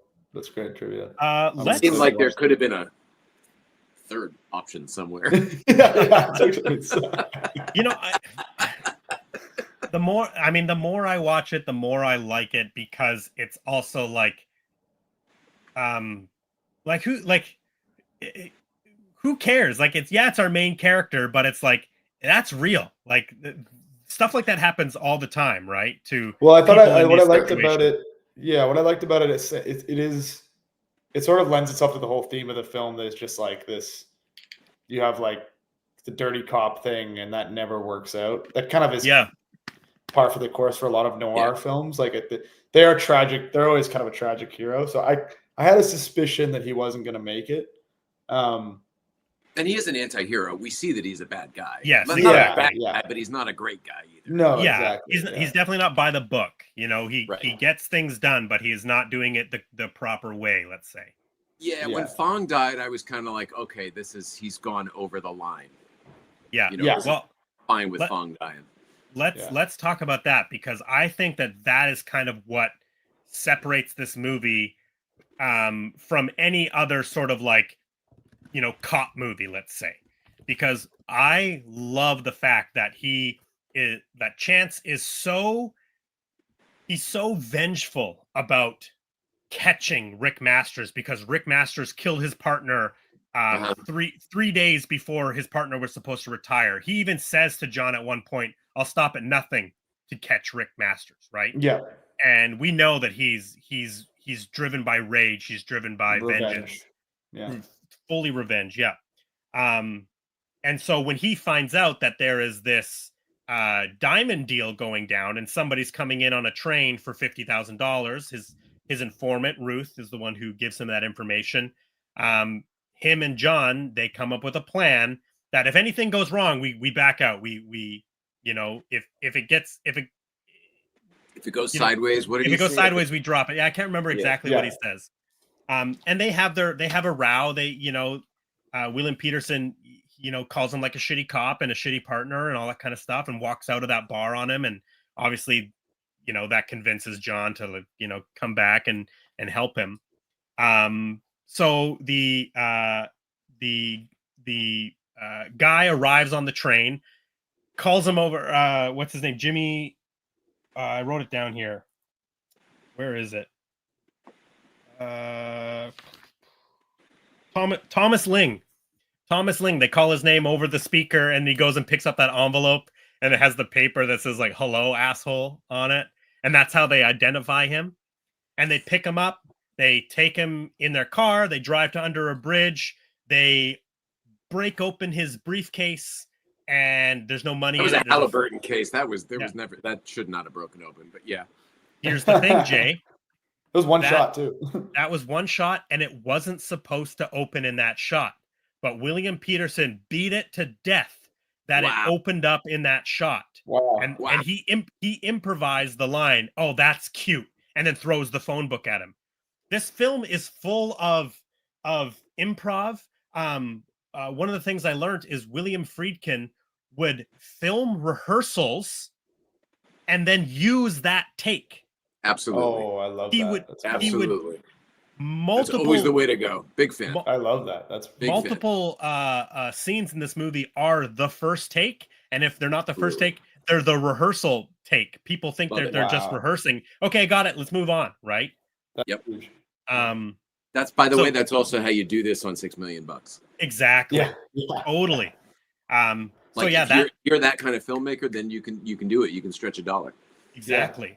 You can't go David Fincher and do 123 takes. Yeah, exactly. I mean, David Fincher shoots digital for that reason, right? Like, yeah, this is true. Yeah. But he can probably shoot 5-6 pages a day, whereas Fincher's shooting one. Yeah. If that, yeah. Right. Yeah. And a lot of the coverage too, sorry, a little bit of tangent, but a lot of the coverage is like these wide shots that just follow the characters for a long time. Exactly. So a lot of it it is that a lot. Me too. Yeah. Yeah. I mean, this movie, movie, the cinematography in this was perfect. It was cool. Yeah. Loved it. Loved it. Well, real quick, as another tangent, we should just quickly talk about the cinematographer, Robbie Mueller, because he shot two movies that I absolutely love, both starring Harry Dean Stanton. Robert Mueller shot Repo Man and Paris, Texas. Wow. Two wonderful movies. Yeah, Yeah, Wim Wenders and Alex Cox for Repo Man. But yeah, this movie looks incredible. It's all dirty and orange and like very gritty. And it's much very texture and grime. You get a lot of, I like when films have action or like set pieces, even if it's just characters chasing each other, where you're nice and set back from the action. Like a lot of it you're watching from a distance, you're not right in there. The moments that they choose to go in on the characters is really, it adds a lot. Because the whole thing, I still agree with that.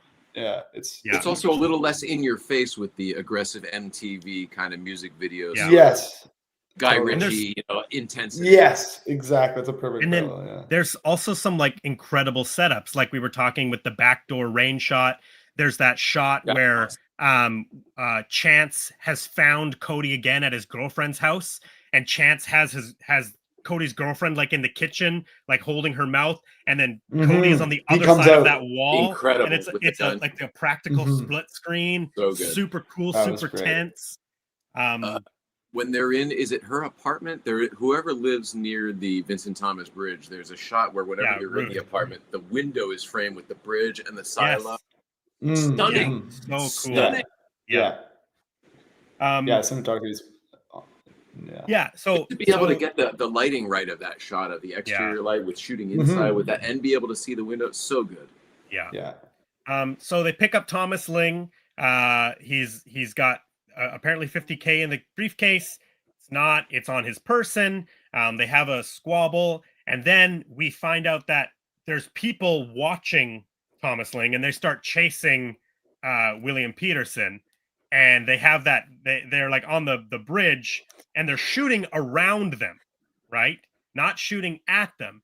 Then their car gets hit. The guy gets distracted and then shoots Thomas Ling in the back. Accidentally shoots him. Yeah. Accidentally kills the Mark, John and Chance. That they were supposed to be protecting. They were. We find out later they're the agents who were supposed to be protecting. Exactly. We find that out that so after John and Chance get in the car and get away, which leads us to the car chase, which is probably like the most incredible, one of the most incredible car chases ever caught on film for sure. Yeah. It's definitely one of the best LA car chases I've seen. Oh yeah. And it's a classic with like the river outflow thing. LA, like, that's pretty LA River and the long like, defunct 6th Street Bridge. And even just the absurdity of realistically driving a car up past a train and then cutting in front of the train. Like that's off the other car. Yeah, that's insane. Grand Theft Auto. All of that's Grand Theft Auto. So fun. I learned that the two stunt performers in the car were brothers. It was the lead stunt performer and his brother doubled as John in the back. And the lead guy, I cannot remember his name right now. He was driving the car and he was just focused straight ahead watching the train. And it was his brother who was making the call whether or not he had room to cross in front of the train. And I think they did it like 3 times or something. And on the third take, they actually got it in front of the train. But just like the brother's back there making the call, go for it. And he darts in front of the train is awesome. Unreal. That's unreal. Great effect, great stunt. So incredible. Over the fence into the LA River. Yeah, down the embankment. They think they get away, and then there's more cars coming at them. That's when this movie got crazy for me because everybody was it was like, all right, I'm associating it with the game, and now every NPC just became an enemy. Yes, that's true. When they're in that intersection before they go up the wrong way route, and it's like all the cars are parked around them. Yeah, people getting out with Uzis and stuff. Yes, and I mean, for you, did you know about the twist of who Thomas Ling actually was? Nope. So at this I didn't know anything. What are you thinking? Like, they're just after their money. Okay, you're just. I go, holy shit! This movie just got so much bigger than I thought. Because I thought, oh, it's the dirty. Somehow somebody put the word out on the dirty side of town or whatever the heck that like they're the mark now. Somebody put money on their heads or something like that. And at that point, I could only think of Willem Dafoe to do that. Yeah, and counterfeit bills or whatever the fuck. I didn't know what was going on. Well, and none of the people who are chasing or drawing the guns are dressed like cops. They're all undercover, right? They're all wearing plain clothes. Yeah, and nobody's branded everywhere. They're homeless people in the LA River. They're everywhere. Yeah. So William Peterson gets caught there. You think, okay, this is it. They're done. He sees the wrong way sign on the freeway, pulls up the on-ramp. He literally goes, "We're going that off-ramp." Yeah, and drives against traffic for an incredible sequence. And I wrote it down. It's 8 minutes. This car chase is an 8-minute car chase from start to finish. It feels longer. I think is. Oh, I forgot about the alley. They go through the truck alley where they're bobbing and weaving through all those semi trucks that are coming in and out the forklifts before the train. But this is a shot here of the camera rig. They got 3 cameras with William Peterson actually doing the driving. He did actually a bunch of the driving with John really in the back freaking out. Let me see here.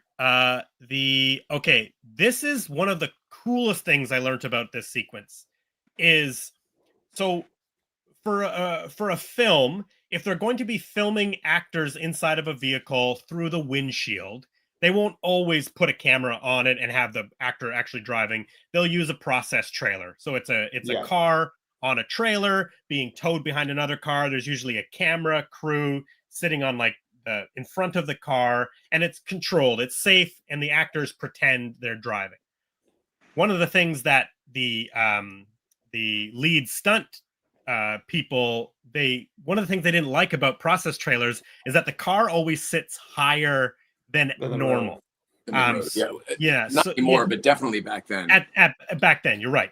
And so they created a process trailer that was lower. They removed the wheels from the vehicle, but at the same time, they also put it on hydraulics so that with the click of a button, it can move all the way around. So here it is kind of straight. And then if I go to the next one, look it actually moves to the side, like the car's fishtailing. And it was just all in control of the hydraulics. So that's crazy. Can you imagine what that must have felt like in the car? In there. It's terrifying. So that's how when you're watching that sequence, you can actually see it's a shot of William Petersen and he's turning the wheel and the car is actually turning. And that's how they did all of those shots, which I just think is like, that's an incredible technology to invent. Yeah, and look how low they did get it. They really got it to like the ride height of a car. Wow, it's amazing. Now, did either of you notice anything off about that sequence? Was there anything that struck you as weird? Oh yeah, I did. Yeah, when they went the wrong way, up the wrong way, the cars were on the wrong sides of the road. Exactly, Jay. Oh, nice. So it meant they must have flipped the image. I'm guessing, right? No, they just shot it that way. So you can see. I noticed that too, actually. Yeah. Yes. But their why? Cars. Well, so there's two reasons why. So if you're watching the movie, you can see that the cars should actually be driving on the other lanes. Right. Incoming and incoming traffic should be on the other side and vice versa. It's kind of like they're in England, technically, right? That's what it looked like. It looked like they were in England or Australia. So the reason is because William Petersen wanted this oil refinery in the background. This is the one I was talking about, which is down between Long Beach and San Diego. Okay. He liked that, and he wanted it in the background, not to be not to have other cars kind of messing up with the frame. But then the other thing that he said is that it will mess with people's minds, right? Like it's it's just like it's something to like uncanny valley. Exactly, confuse people. So I think it's a little bit of a combination of both. I think he's the kind of filmmaker that's like, yeah, we'll just do it. It doesn't really matter. No one will really notice. It's kind of weird. You'll feel weird about it. Plus, I want this in the background of all the shots. So but it would have been in the background either way, no matter which way. Look at the shot. I mean, you know what I mean? You could do it. Yeah, you could. But then I think it's because other cars would be coming. Because if you were on the right side of the lane, you'd have other cars in the in the foreground or back. I'm trying to think about it. I understand they'd be wiping as instead. Yes. But Exactly. But ultimately, it's one of those weird things that I've never noticed until I totally noticed it after they were stopped at the wreck and everything when they were running away. I go, wait a second, so the whole thing was that way. Until I was doing all my notes, I was like, really?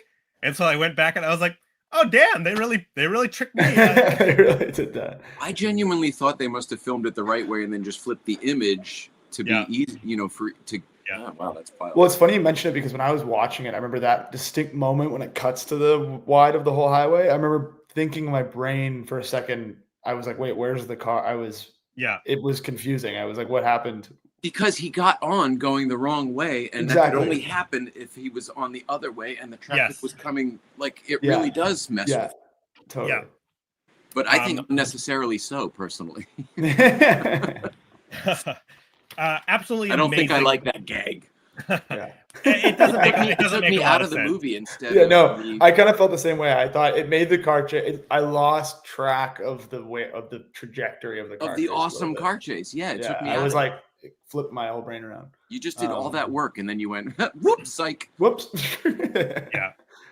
I'll be right back 1 second here, but you keep going. No, all good. So the car chase took 6 weeks to shoot. The whole thing. Now I can't hear you. Oh no. Is this back? Is this better? Let me see if I leave again. Okay. It's the Brandon show. Yeah. All right. All right. So the car chase took 6 weeks to shoot. They saved it for the end of production. Just in case anything were to happen, they wanted to have majority of the movie shot. Let's see if Jay's. How's this? Can you hear me? Perfect. Yeah. So I was just saying the car chase took 6 weeks to shoot, and they saved it to the end of production. It was one of the last things that they shot, just obviously to, protect their talent. If anything were to happen, at least they have majority of the movie shot. Oh my God, is that why? They partially, yeah. Oh my God. They shut down the Terminal Island Freeway in Wilmington, California, for 2 or 3 weekends. Those both numbers get thrown around for 4-hour periods of shooting. They were able to shut it down for the weekend. That's for your perspective, Brandon. That's the road you take to get to the Queen Mary in LA. Like the ship. Yeah, the ship and or the Spruce Goose Dome, which was a movie studio at one point. Where they filmed, ironically, I think the Batman movie that you just talked about. But anyway, it's literally Long Beach, California, and it's where all the ships come in. It's where all those port shots were, and it's where some of the train tracks are too. Yeah. Let's see. Just make sure you can still hear us, Jay. Yep. Okay. One of the ththings I learned, William Peterson destroyed a whole camera shooting that. Oh, really? Yeah, he does have a hell of a temper. Sorry, I'm just kidding. He took a camera off. I'm so curious about this. Yeah. They used 200 extras for all the moving traffic. Yeah. Like it's visceral. Like I think that's the only way to sort of describe it. It's and to compare it to the French Connection is an incredible car chase. And there is the whole, like, was it safe to do it the way they did it? They kind of just did it. I believe I didn't look up a lot of French Connection, but I believe one of the kind of crashes that happened in the French Connection is a real crash that somebody not involved in production or in the picture got hit by Popeye's car. Wow. And I believe it's in the movie. So like there's that side of it to the Live and Die in LA that is an insane car chase, but it is controlled, right? And maybe William Friedkin learned his lesson from that and realized, like, okay, it's not worth the risk. Let's spend the money. We have a little bit of money. Let's spend the money and so we're not doing that on a settlement. I maintain the majority of it is done in industrial areas and not in populated city streets. Yeah. Like he used those where we'd remember them, and then the rest was all in other interesting, gritty locations. Totally. Yeah. The train track sequence is really cool. It sticks out in my head too, because you couldn't do that with a modern car. You needed the clearance of an old car. Very true. Yeah, when they cross the tracks, like I was like, wow. Sideways. I was like, that was an incredible. And it doesn't even look hard. They just kind of go. All of that leads to them getting away. They celebrate, right? They got the 50K. This was crazy. I can't believe they got away. That guy died. They celebrate. And the car was Ira gets out and has a freak out as the marching band's going by. Yes, he has a freak out, but William Peterson is not celebrating, but he's kind of like proud. He's like, we fucking did it. He's like, we just got to get a new back window. Breaks the back window out. Exactly. We're so lucky. Look how lucky we got. One of my favorite turns in the film, Brandon knows this about me, but I love like emotional any emotional tentpole in a film, like any character you can really kind of get connected with. That's like always where I'm looking for. Me too. I feel like with crime thrillers that can be far and few, like it doesn't always translate, which who are you going to relate to? Yeah, like who you were. Like, a lot of times, crime thrillers are just the murderer or the dead guy. Yeah, or the bad cop who's also a scumbag. Right, yeah. But I did really like when he was having his kind of like. I liked how they included him panicking so much. Yes, John's character. He's in the back seat. He's really losing. He's losing it. Yeah, he totally is. I really like that. I thought that was an interesting addition.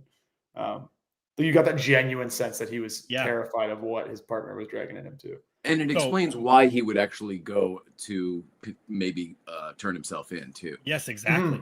It's so severe that he just can't take it. Yeah, exactly. So right after they get away with it, Chance goes and visits Ruth. He has the $50K. He only needs 30 for the buy, or for the $30K upfront money to buy the counterfeit money. from Masters. So he goes and essentially drops off 20 grand at Ruth's house to go and do the buy. But before that happens, they have their meeting in the morning at the Secret Service headquarters. And now there's a report of an FBI agent who was killed in an undercover sting. This is a be on the lookout kind of thing. Yes. And they have a beige car with no license, two white males with brown and black hair, and they realize, oh shit, they just got an FBI agent killed. And they just screwed up a sting op. Yes. They just screwed up an operation for one, and they got the guy killed. Yes, and now they're in possession of $50,000 of government money, right? Yeah. And so now John is really freaking out, right? Yeah. With the little spat in the stairwell there, yeah. Yes, to the point where he goes and he visits Master's criminal lawyer, right?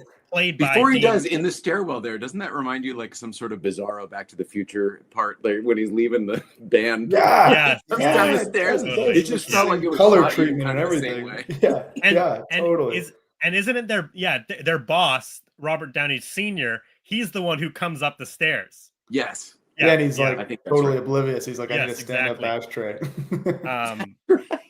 Yeah, he's just like out to lunch. So yeah, then they go and they make their buy, and it has that great Willem Dafoe line that I you're beautiful. You're beautiful.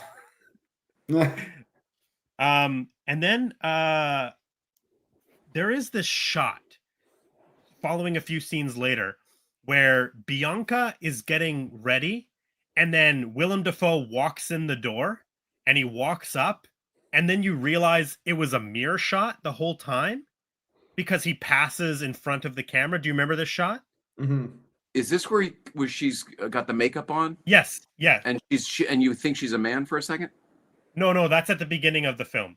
Okay. This is later in the film. She's sitting at her makeup counter doing her makeup, and Willem Dafoe. You see him open the door and walk in the room, and then as he walks up, you actually see him walk past camera, and you realize the whole wall is a mirror. We're shooting into the mirror, exactly. Yes. Yeah. And I'm looking at it thinking like, oh my God, like, is the camera like hidden? It must be hidden behind Bianca. Like, that's the only place it can be. Because there's no post-processing to remove a camera from the mirror reflection. They have to physically hide it. Right? And they're not building sets. So they're not building sets with movable like a false mirror. Yeah, exactly. So they must, that camera, that whole 35 millimeter Panavision big camera must all be hidden behind her, like in the where the reflection of her body is. Well, that's really interesting. You have a thought, Jay? No, I'm trying to think if you're right about that, because I guess it would have to. It's the angles. It's all about the angles, right? Yes, and the camera is low. That you can tell by the shot the camera is low. So I just imagine it's kind of just tucked. That's the only thing that makes sense. Yeah, it's the only place that it could be. But cool shot nonetheless, right? I love that it like tricks your brain because you think he's just walking in from the other side of the room, but then he like passes the camera and you realize it's a mirror. So cool. Oh yeah, but we couldn't see her and not see the camera at the same time. Do you know what I mean? Like you can't. It's a line of sight thing. Like if the camera sees her, then we would see the camera. But I think she's blocking the because she's so close to the mirror. Mm-hmm. She's blocking what would be the camera's reflection. I hear you. I'd have to look at it. Oh, I'm watching it. I'm watching it right now. I should have grabbed a screenshot for this one.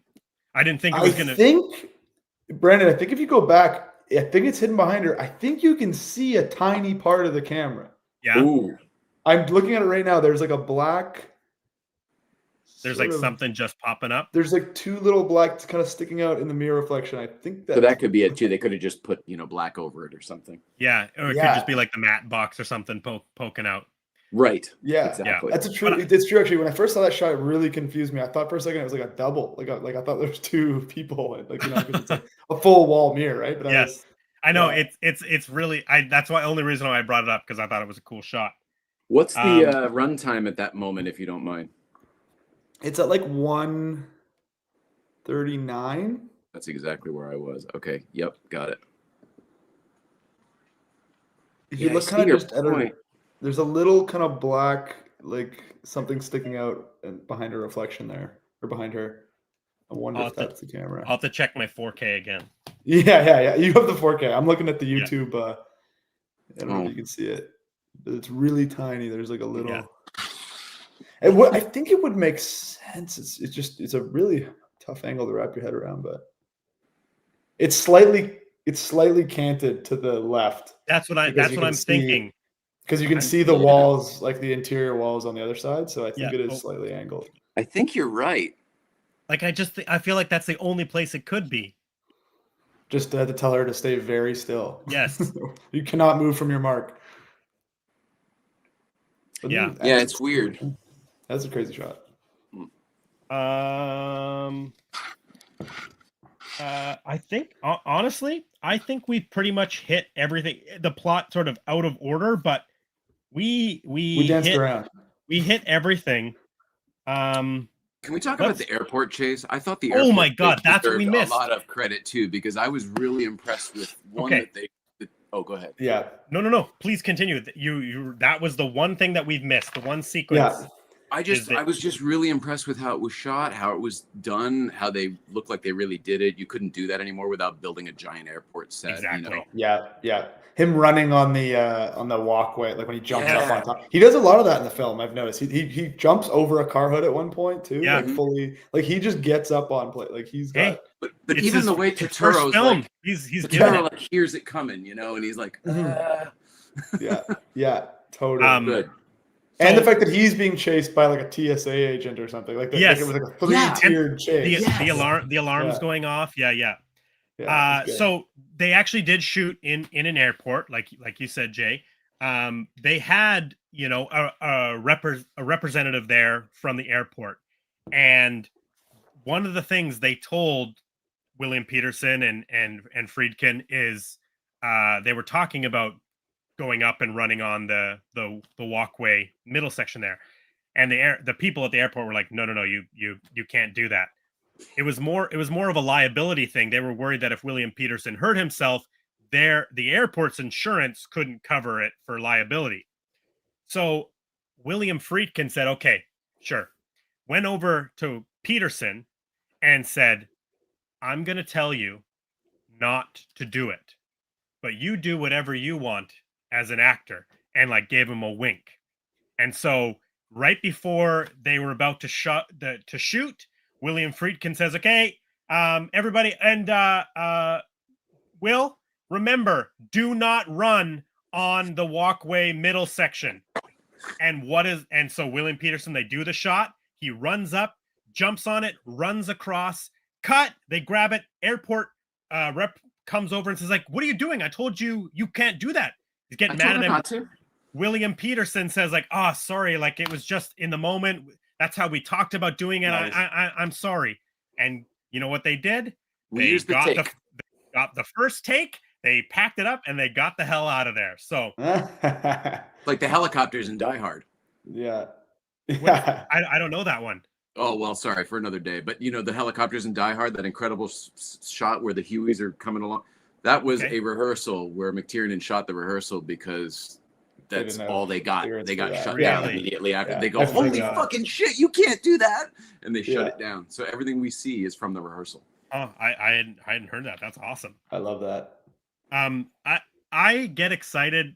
We're only 18 episodes into the show, but I get so excited when we cover a film that's in our little 2-minute preview opening, and that is the clip that I chose for the opening, is William Peterson running along that terminal thing, because it's so cool. Right. He's in his. I was gonna bring that. It's kind of. It's like iconic, honestly. It's pretty sweet. He's in his cowboy boots, his tight jeans, his leathers. He's chasing a perp.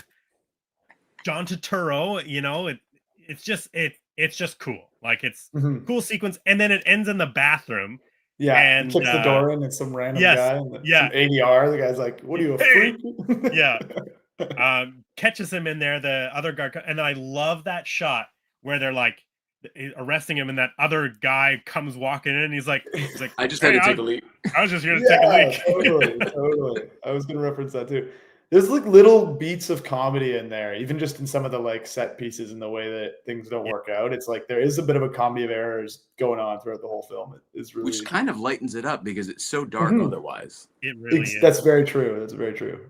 It is Ferrari very dark. 308. We got to acknowledge the Ferrari 308. Ferrari 308. And then, I mean, the big twist at the end is that potentially maybe Bianca's been playing Rick Masters the whole time, because after Rick dies, the apartment's gutted. His paintings are missing. Yeah. He used to burn a lot of stuff. Maybe he burned it. Yeah, I guess he burnt it all. Considering he was there burning all of the counterfeiting equipment, went up in flames himself.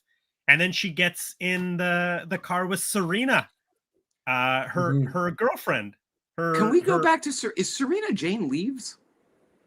Serena looks so familiar. Like maybe it was Jane Leaves. That sounds familiar. I actually didn't write her down in my notes. But it looked like, you know who Jane Leaves is? She's from Frasier. She was Daphne on Frasier. It is. Yes, it is. Wow. I didn't write her name down, but I did look at her credits, and she is. Yeah. That's crazy to me. And then I can't remember his character's name, but the guy they meet at the was it a football game? No, basketball game. Oh yes, I did write him down. Steve He's Kung Fu Joe. He's Kung Fu Joe from I'm gonna get you, sucker. I'm gonna get you, sucker. Yes. He is so cool. He has such a great face, such a great build. Dude. He's in the Warriors. He plays one of the baseball Furies. The guys that wear the baseball jerseys with the face paint. He's super cool in this movie. Very, very short amount of screen time, but he's still driving that piece of shit. It's so good. Totally. Great delivery. Brutal fight, actually. I like that he kind of like comes across as this like kind of just like nice guy, whatever con man that he's working with, but then he like spins it around on him, and he's like, it brings out the freaking thing, and he's holding the shiv, the belt shiv. Yeah. That was scary too, and that was another example of when the cinematography goes right in. He's looking right at camera, and it's like soft focus, and he's right. Yeah, that was intense. It would have been a good 3D moment. Yeah, exactly. In the theaters waving that thing around. Yeah. I want to shout out the artist who painted all of Rick Masters' paintings. His name is, I wrote it down here. Where is it? Nope. I lost it. He actually Rick Fettering. Where is it? I'm usually a little bit more. I have completely. It's actually the guy who plays the priest when John and Chance are when he comes in the with church. The coffee? Yes, that guy is. Where is it here? That guy. I thought Chance was a dick for not thanking him, by the way, because Ira thanks him, and then he just goes, "This is great." It's like, fuck you. How about you're welcome? Maybe I did. I could have swore I wrote it down. Richard Fettering. I'm trying to remember what it was, but anyway, he was a real painter who inspired all of Willem Dafoe's characters' paintings. Did the paintings for the movie, in fact, did the painting that they burnt. And he was a famous enough artist that painting actually, even though they burnt it, would have been worth, a couple $100,000. He was, whoa, yeah. Whoa. So they're just burning money on this movie all the time. I did notice that was it Chance's house that was one of the Malibu Palisades beach houses that's probably gone now. Yeah. Probably burned down. True. Yeah, he's living well. I was thinking that. I'm like, what's the budget their Secret Service is raking it in? Oh, to have a $6 million house in 1985. Yeah. And then looked pretty cool in it. Did anyone else pick up why the sweaters and chips were in the laundry with the counterfeit money? To rough the money up. Oh, okay. It's like, you don't not think a red and blue sweater. The chips are there to rough the sweaters up. The static electricity and the threads from the sweat. If you look at any bill, American bill anyway, it's got little blue and red fibers in it. Mm-hmm. Okay. And that's what's that's what makes the government paper special. Oh, that's interesting. So he was literally adding those fibers with static electricity to the bills. And you're right, roughing them up at the same time to make it look like they were circulated, but also to get those fibers onto the paper. Yeah. See, there's another thing. The counterfeiting is just so accurate in this movie. It's too accurate. And also, like, I don't deal with American money ever, like, I don't really think about the red and blue fibers in American bills. Why don't we talk some more about Thanksgiving? It's about how hard it would be to counterfeit a Canadian dollar. They're like, and our money smells like maple syrup. So that's there you go. You're so lucky. You're so lucky. I love maple syrup. That is a true fact. That is a really funny thing they did. I don't know why they did that. Yeah, they do smell like maple syrup. I was taken with the holy graphic sex scene. Can anyone tell me why we needed such a graphic sex scene? And I don't care that it was there. I just can't figure out why it was necessary. Between who? Bianca and Masters? Yeah. No, Billy, Chance. Chance and Ruth. Yeah, Chance and Ruth. Yeah. That was graphic? Well, you see his erect penis. You don't see that in most other movies we've done so far on this podcast. It's semi. It's true. I think this is the first semi. You can't legally have it fully. Yeah, exactly. 50%. Legally, it's a semi. I don't. Maybe I need to watch it again. I watched it on my computer. I'll watch it. All right, brother. I've seen it in 4K. It's a semi. Okay. Okay, I trust you. It's so funny. I do agree, though. I thought that there was like, the sex part was so funny. I couldn't tell sometimes if I was like, is this just? It felt like Team America. Remember Team America? With the puppets. Just. This is a very sexy movie. I mean, it's part of the LA neo-noir thing, I guess. Yeah. Yeah. Okay. Why did he burn the money when he got the money back from the guy from you remember he killed the guy that we like, Kung Fu Joe. Yeah. He kills him and his guys or whatever. That's a whole big scene that was crazy. I didn't expect. Yeah. And then he gets home and she's like, "What are you doing? How much are you going to burn?" He's like, "All of it. It's not good once they've touched it. It's no good to me." Well, he says he can't have it on the streets. It's too hot right now. But he got it back, so it's not being circulated. He now has possession of it. It's probably just like a burn the evidence kind of thing. Like it probably costs him cents to make it, right? So he'd rather just get rid of it and make new money when he's ready to sell again. That is clearly what he was doing, but I don't think I get it. I can't wrap my head around that. Like, if he got it back, it's not being circulated now. It's no longer a threat. Yeah. Because they explained a few minutes ago when they were alive why he didn't want them. He's like, I can't have it being circulated right now. I just can't have it out on the street. Yeah. Mm-hmm. Yeah, I don't know if I have a definitive answer for you then. I just always assumed it was just to get rid of it, right? Yeah, or maybe some of it got out and maybe he didn't get all of it back. Who knows? Yeah, maybe. I just always took it as like he doesn't care. He can make more, right? He is the guy that has the ability to make more. So why even risk holding on to all of that, especially at his home, right? Well, I guess it depends on who he's talking to, because sometimes he talks about what a pain in the ass it is to do all that work, and then sometimes it's just easy to do all that work. So, well, what he says is hard is the serial numbers. Yes. Printing the money is easy, but it's the serial numbers that are hard because he has to make a different plate for all the different serial numbers. Yeah. Right, but you need the serial numbers to make the money.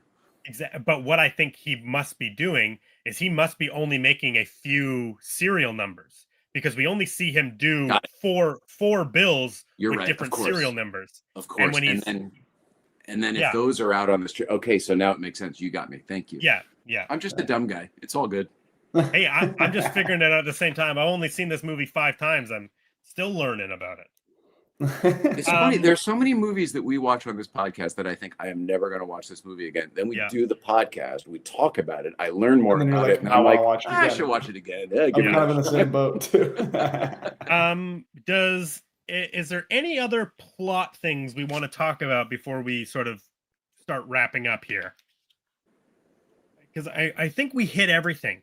I feel like we hit all the things that I was definitely thinking about. Yeah, me too.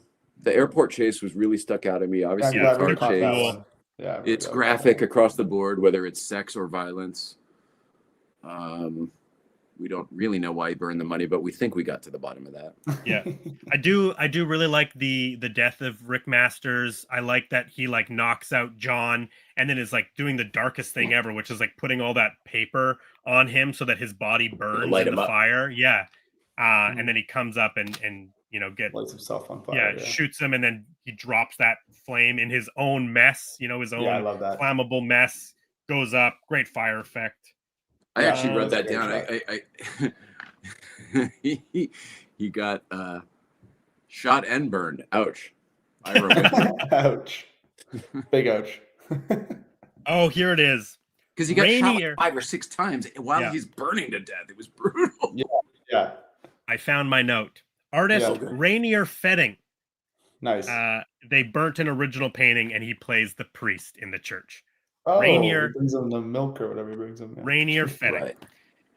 Okay, so Live and Die in LA was released November 1st, 1985, in 1,000 theaters. It opened up number 2. Here's the top 5 films of November 1st, 1985. Death Wish 3, which is also new this week. Number 2, Live and Die in LA. Number 3, Jagged Edge, has been in the film theaters for 5 weeks. Number 4, Nightmare on Elm Street 2, which we've covered on this show, is new this week. And number 5, holding strong in the top 5 at 18 weeks in the theater, is Back to the Future. Still dominating the box office at 1985. 18 weeks, what's that? Yeah, at this point, 18 weeks. July 3rd, 1985, I believe it came out. And just, 18 weeks to be at number 5. That's crazy. Yeah. Live and Die in LA played for 13 weeks. Made $17.3 million. So an astounding success in terms of box office. Exactly. A $6 million budget turned into $17.3 million. Nice. And almost triple. Yeah. And obviously it did not get nominated for any sort of prestigious awards. It did win some stunt awards, but obviously those aren't televised.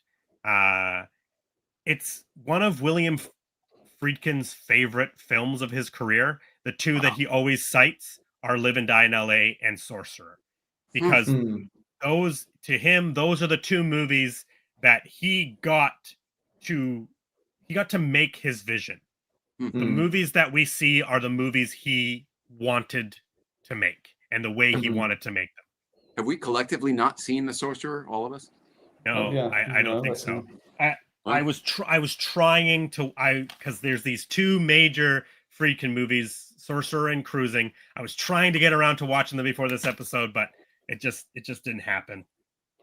Sorcerer is making the rounds. Yeah, Sorcerer on the like the film Instagram, TikTok world is really making the rounds. People are discovering it in a big way right now. It sounds freaking cool. It's Roy Scheider from Jaws. Yeah, Roy Scheider. And it got it released, if I'm not mistaken, almost back to back with Star Wars, and a lot of it's 1977 flopping. A lot of its flopping is attributed to that it was a horrible window for it to come out. So like anything that came out in 85 against Back to the Future, obviously it's exactly, going to be yeah. Same kind of thing, yeah. It got really shadowed, I think, yeah. Like people, yeah. What's the premise on it?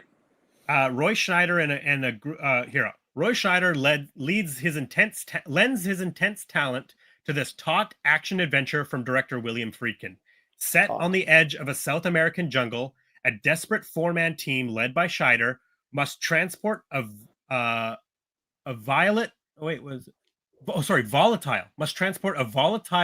cargo of nitroglycerin over 200 miles of treacherous terrain in order to stop a potentially disastrous oil fire. Enter into this explosive mix of a split-second strategy and jolting suspense set against an astounding score by Tangerine Dream.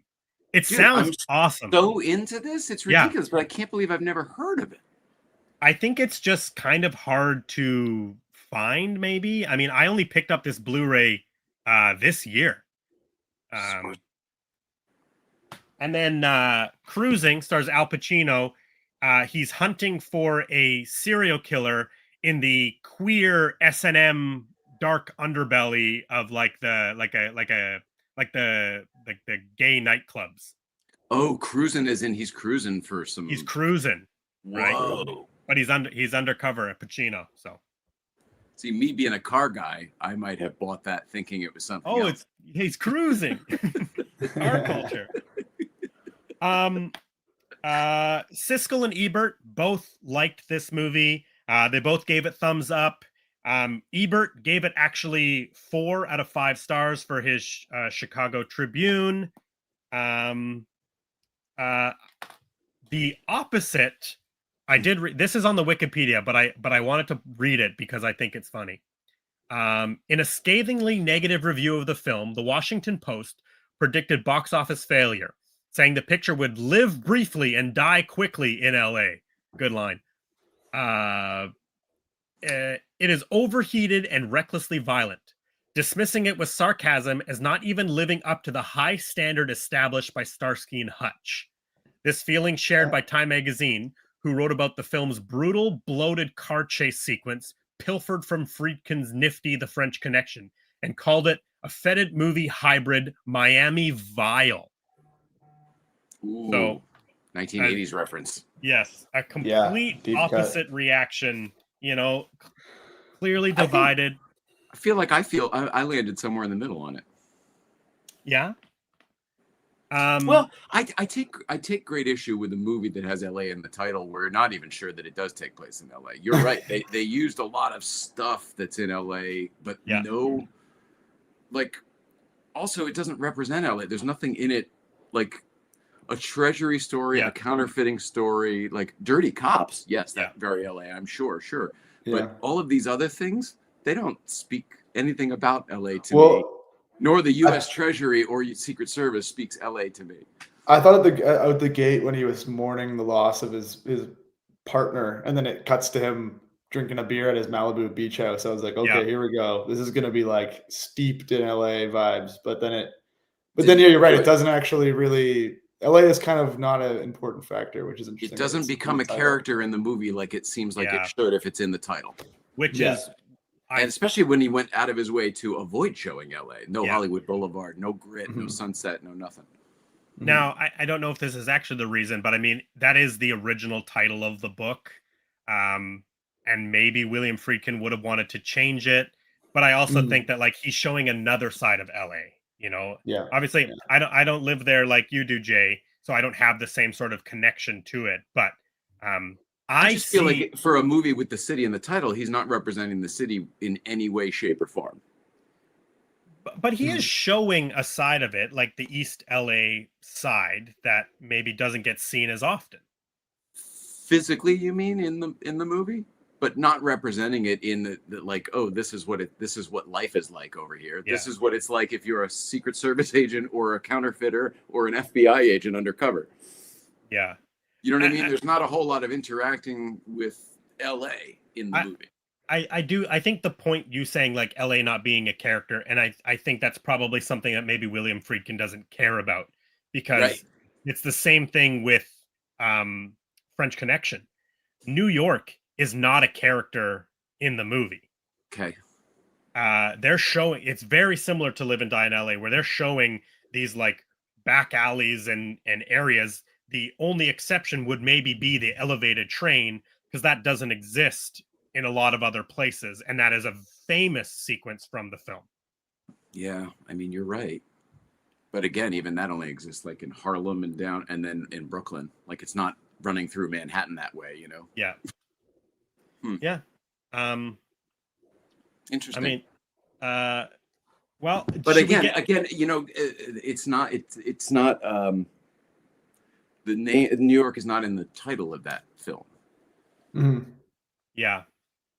Do you know what I mean? Like, To Live and Die in LA, like, oh, this is going to be an LA story, and it's not. It's kind of like an outside of Washington story. FBI, Secret Service, counterfeiting. I mean, I've never. They didn't run into a single producer or whatever. Or actor. Okay, I see what you're saying. Yeah. They didn't even flirt with that part of what the city is actually known for, the industry of the city. But all of this stuff still goes down in that city. Like, I mean, in the real world, there's all this crime and everything that goes down in the city that is known for the filmmaking, the producers, and all that kind of stuff. So it is a part of LA. I mean, crime is a part of LA, just like it is any major city, right? Yeah. And cars are a big part of LA. I know that sounds funny to say, but a lot of this movie takes place in and around cars, and the car culture of LA is very prevalent. Yeah, like that aspect. I was like, okay, yeah, this is like a car city, and that you feel like the energy of that. I agree with that. That's true. Yeah. But well, should we maybe hit some star ratings? Then I'll read my reviews, and we'll get the hell out of here. Let's do it. Oh, great. Jay, do you want to go first, or do you want me to go first? It's up to you, Brandon. What would you like? Okay, well, I'll go first because I don't think it's any surprise to people at this point. I love this movie. I really, truly love this movie.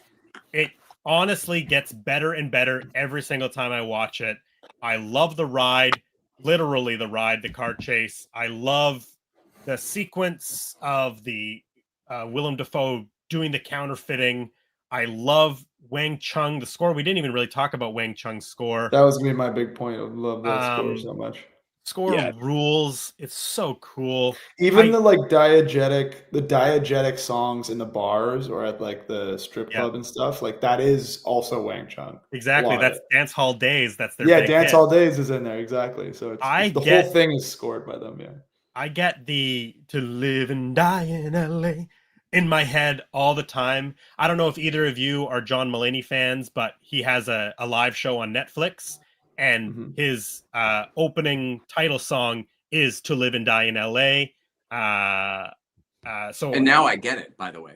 That's a very artistically shot opening that I never got the references to until now. Yeah. Brooks Linder. Brooks Linder is the guy who shot all of those opening shots for John Mulaney's show. I've become obsessed with those interstitials for John Mulaney's show. The way they look, the zoom lens, all of that stuff. I followed the guy on Instagram. I was just obsessed with his work, all mixed with a song that I love. Awesome. I love William Peterson, obviously huge CSI fan. I think it's a cool freaking movie, and it is a solid 5 stars for me and a heart. Wow. And a heart, damn. The whole onslaught. I just Jay, I just can't. The more I watch it, the more I love it. I just get more and more excited. Like, I literally would go and watch it now. Like, I love it so much. I need to watch it some more times. Cool ass movie. Well, Ben, Jay, does anybody feel like they want to take it away? So I think you're up maybe on the other end of the spectrum. I might be somewhere in between you two. Okay, go, Jay. I enjoyed it. I didn't understand it per se, and I'm certainly not sure that it's a good movie. But I definitely enjoyed the ride. Well, because I don't agree with how it ended. Like, I don't feel like there's any resolve here. Was it a flashback? Was that supposed to be Billy Peterson? What the fuck's going on here? Yeah. And then it was uneven for me because there's parts of it, and I don't mean moments of it. I mean, there are aspects of the film that I liked a great deal throughout, and there are aspects of the film that I didn't like throughout. And that's what I mean by uneven. It wasn't like, oh, good scene, bad scene, good scene, bad scene. It was like they did the cinematography, the effects, some stuff was across the board awesome. Yeah. And then I just felt like some stuff was disjointed. You could have told me, I don't understand this part. You could have helped me a little better. I don't know. I'm 3 stars down the middle. I enjoyed the ride. If not for this podcast, would I watch it again? Would I have ever watched it? I don't know. Probably not. Yeah. I don't think I'm not the big Billy Peterson fan that you are. Although I think he's good and talented. I don't have the same kind of reverie that you do. You know him. But no, not because of that. That's what it sounds like. Not because of that. And no, he wouldn't know. I mean, that was 20 years ago. And forever ago. But I just don't know that like you mentioned the French Connection or The Exorcist, or I haven't seen the other one, but like those are movies that I really like a lot. Yeah. And then maybe I need to see this one more. For the first time going through, it is very 1985. I liked all that. I don't know. Maybe I need to see it again. Maybe. It's a common theme on this show. I give it 3 stars right down the middle, and I go, maybe I'll watch it again. We'll see. And that is a part of like the journey with a film, is like maybe it something will resonate with you and you'll think about it and you're like, yeah, maybe I will watch it again. And then you're just, because you're not expecting things or trying to figure out plot, and you're kind of just like letting things wash over you and enjoying it through a different lens, right? Yes. And I think I've told you this, Brandon, but just the audience as well as Dangerbean over here. Like when I agreed to do this podcast, I did not anticipate how many movies I'd never seen we'd be covering. Mm-hmm. So like the movies or more that we have covered on this show, I'm watching for the first time through. Yeah. And I'm the old guy here. I was alive in 85. Yeah. There's a lot of movies out there, man. Like especially when you talk about just the year alone, 1985 alone has like too many. Smart of Brandon to narrow it down though. Yeah, exactly. I pride myself on being an avid movie watcher, and there is tons of movies I haven't seen, right? So it's like everybody's different. Mm-hmm. Bro, we got to do Daryl. Let's put that on the schedule after the holidays, because I think you're gonna love that movie. I'm excited for it. Mr. Dangerbean. Dangerbean. That's me. Please. Mr. Gerbean was my father. He called me Dan. Gerbean Senior. Gerbean Junior. Yeah. Give us your star rating. Okay, I'm somewhere, like I suspected. I'm somewhere in the middle of you two. I would go. I don't know if I'm going to go soft 4 or 3.5, but there are elements of it that I thoroughly really loved. Point in case something we talked about, just even the intro, you kind of mentioned it. The way that like the texting is done, the fonting, the score, just like so steeped in like this perfect neo-noir and thing. Side note, red and green are Christmas colors. I was gonna say there's kind of Christmas adjacent colors happening there. That was my first note. I was like, is this what Brandon was talking about when he said it's Christmas movie? So love that. Love Willem Dafoe. So points for that. William Peterson, didn't know till like halfway through where I recognized him from. Because also, again, like we talked about, the movies, the camera is pretty distant from the characters for a lot of it. Yeah. It wasn't until it got nice and close that I was like, yeah, this is Grissom from CSI Las Vegas. I was like, what? And he's like this like hunky 80s star at the time. That was very cool to see him in his element. Score was huge. I like the realism of it. It kind of had that like pre-heat energy, like the car chase. Totally. Right? Good call. The car chases, exactly. So real and like tangible. So those are all things I loved. There was some style over substance things I felt a little bit, which if you just let yourself go and you're like, I'm just going to enjoy this as like an 80s kind of gritty action thing, I'm going to enjoy it. But the style at some points kind of had me a little bit. I was losing focus a little bit at times. To Brandon's point, I'll let go of some of that my second time through, but I was noticing exactly what you're saying my first time. Yeah, totally. I totally agree. Actually, I do. Weirdly, I see this movie being like with its culty status. This is the type of movie you watch like a few times, and the more you watch it, I can see it. Yeah, definitely. And then because yeah. there's probably a lot more there than I was picking up on too. Totally. Yeah. Totally.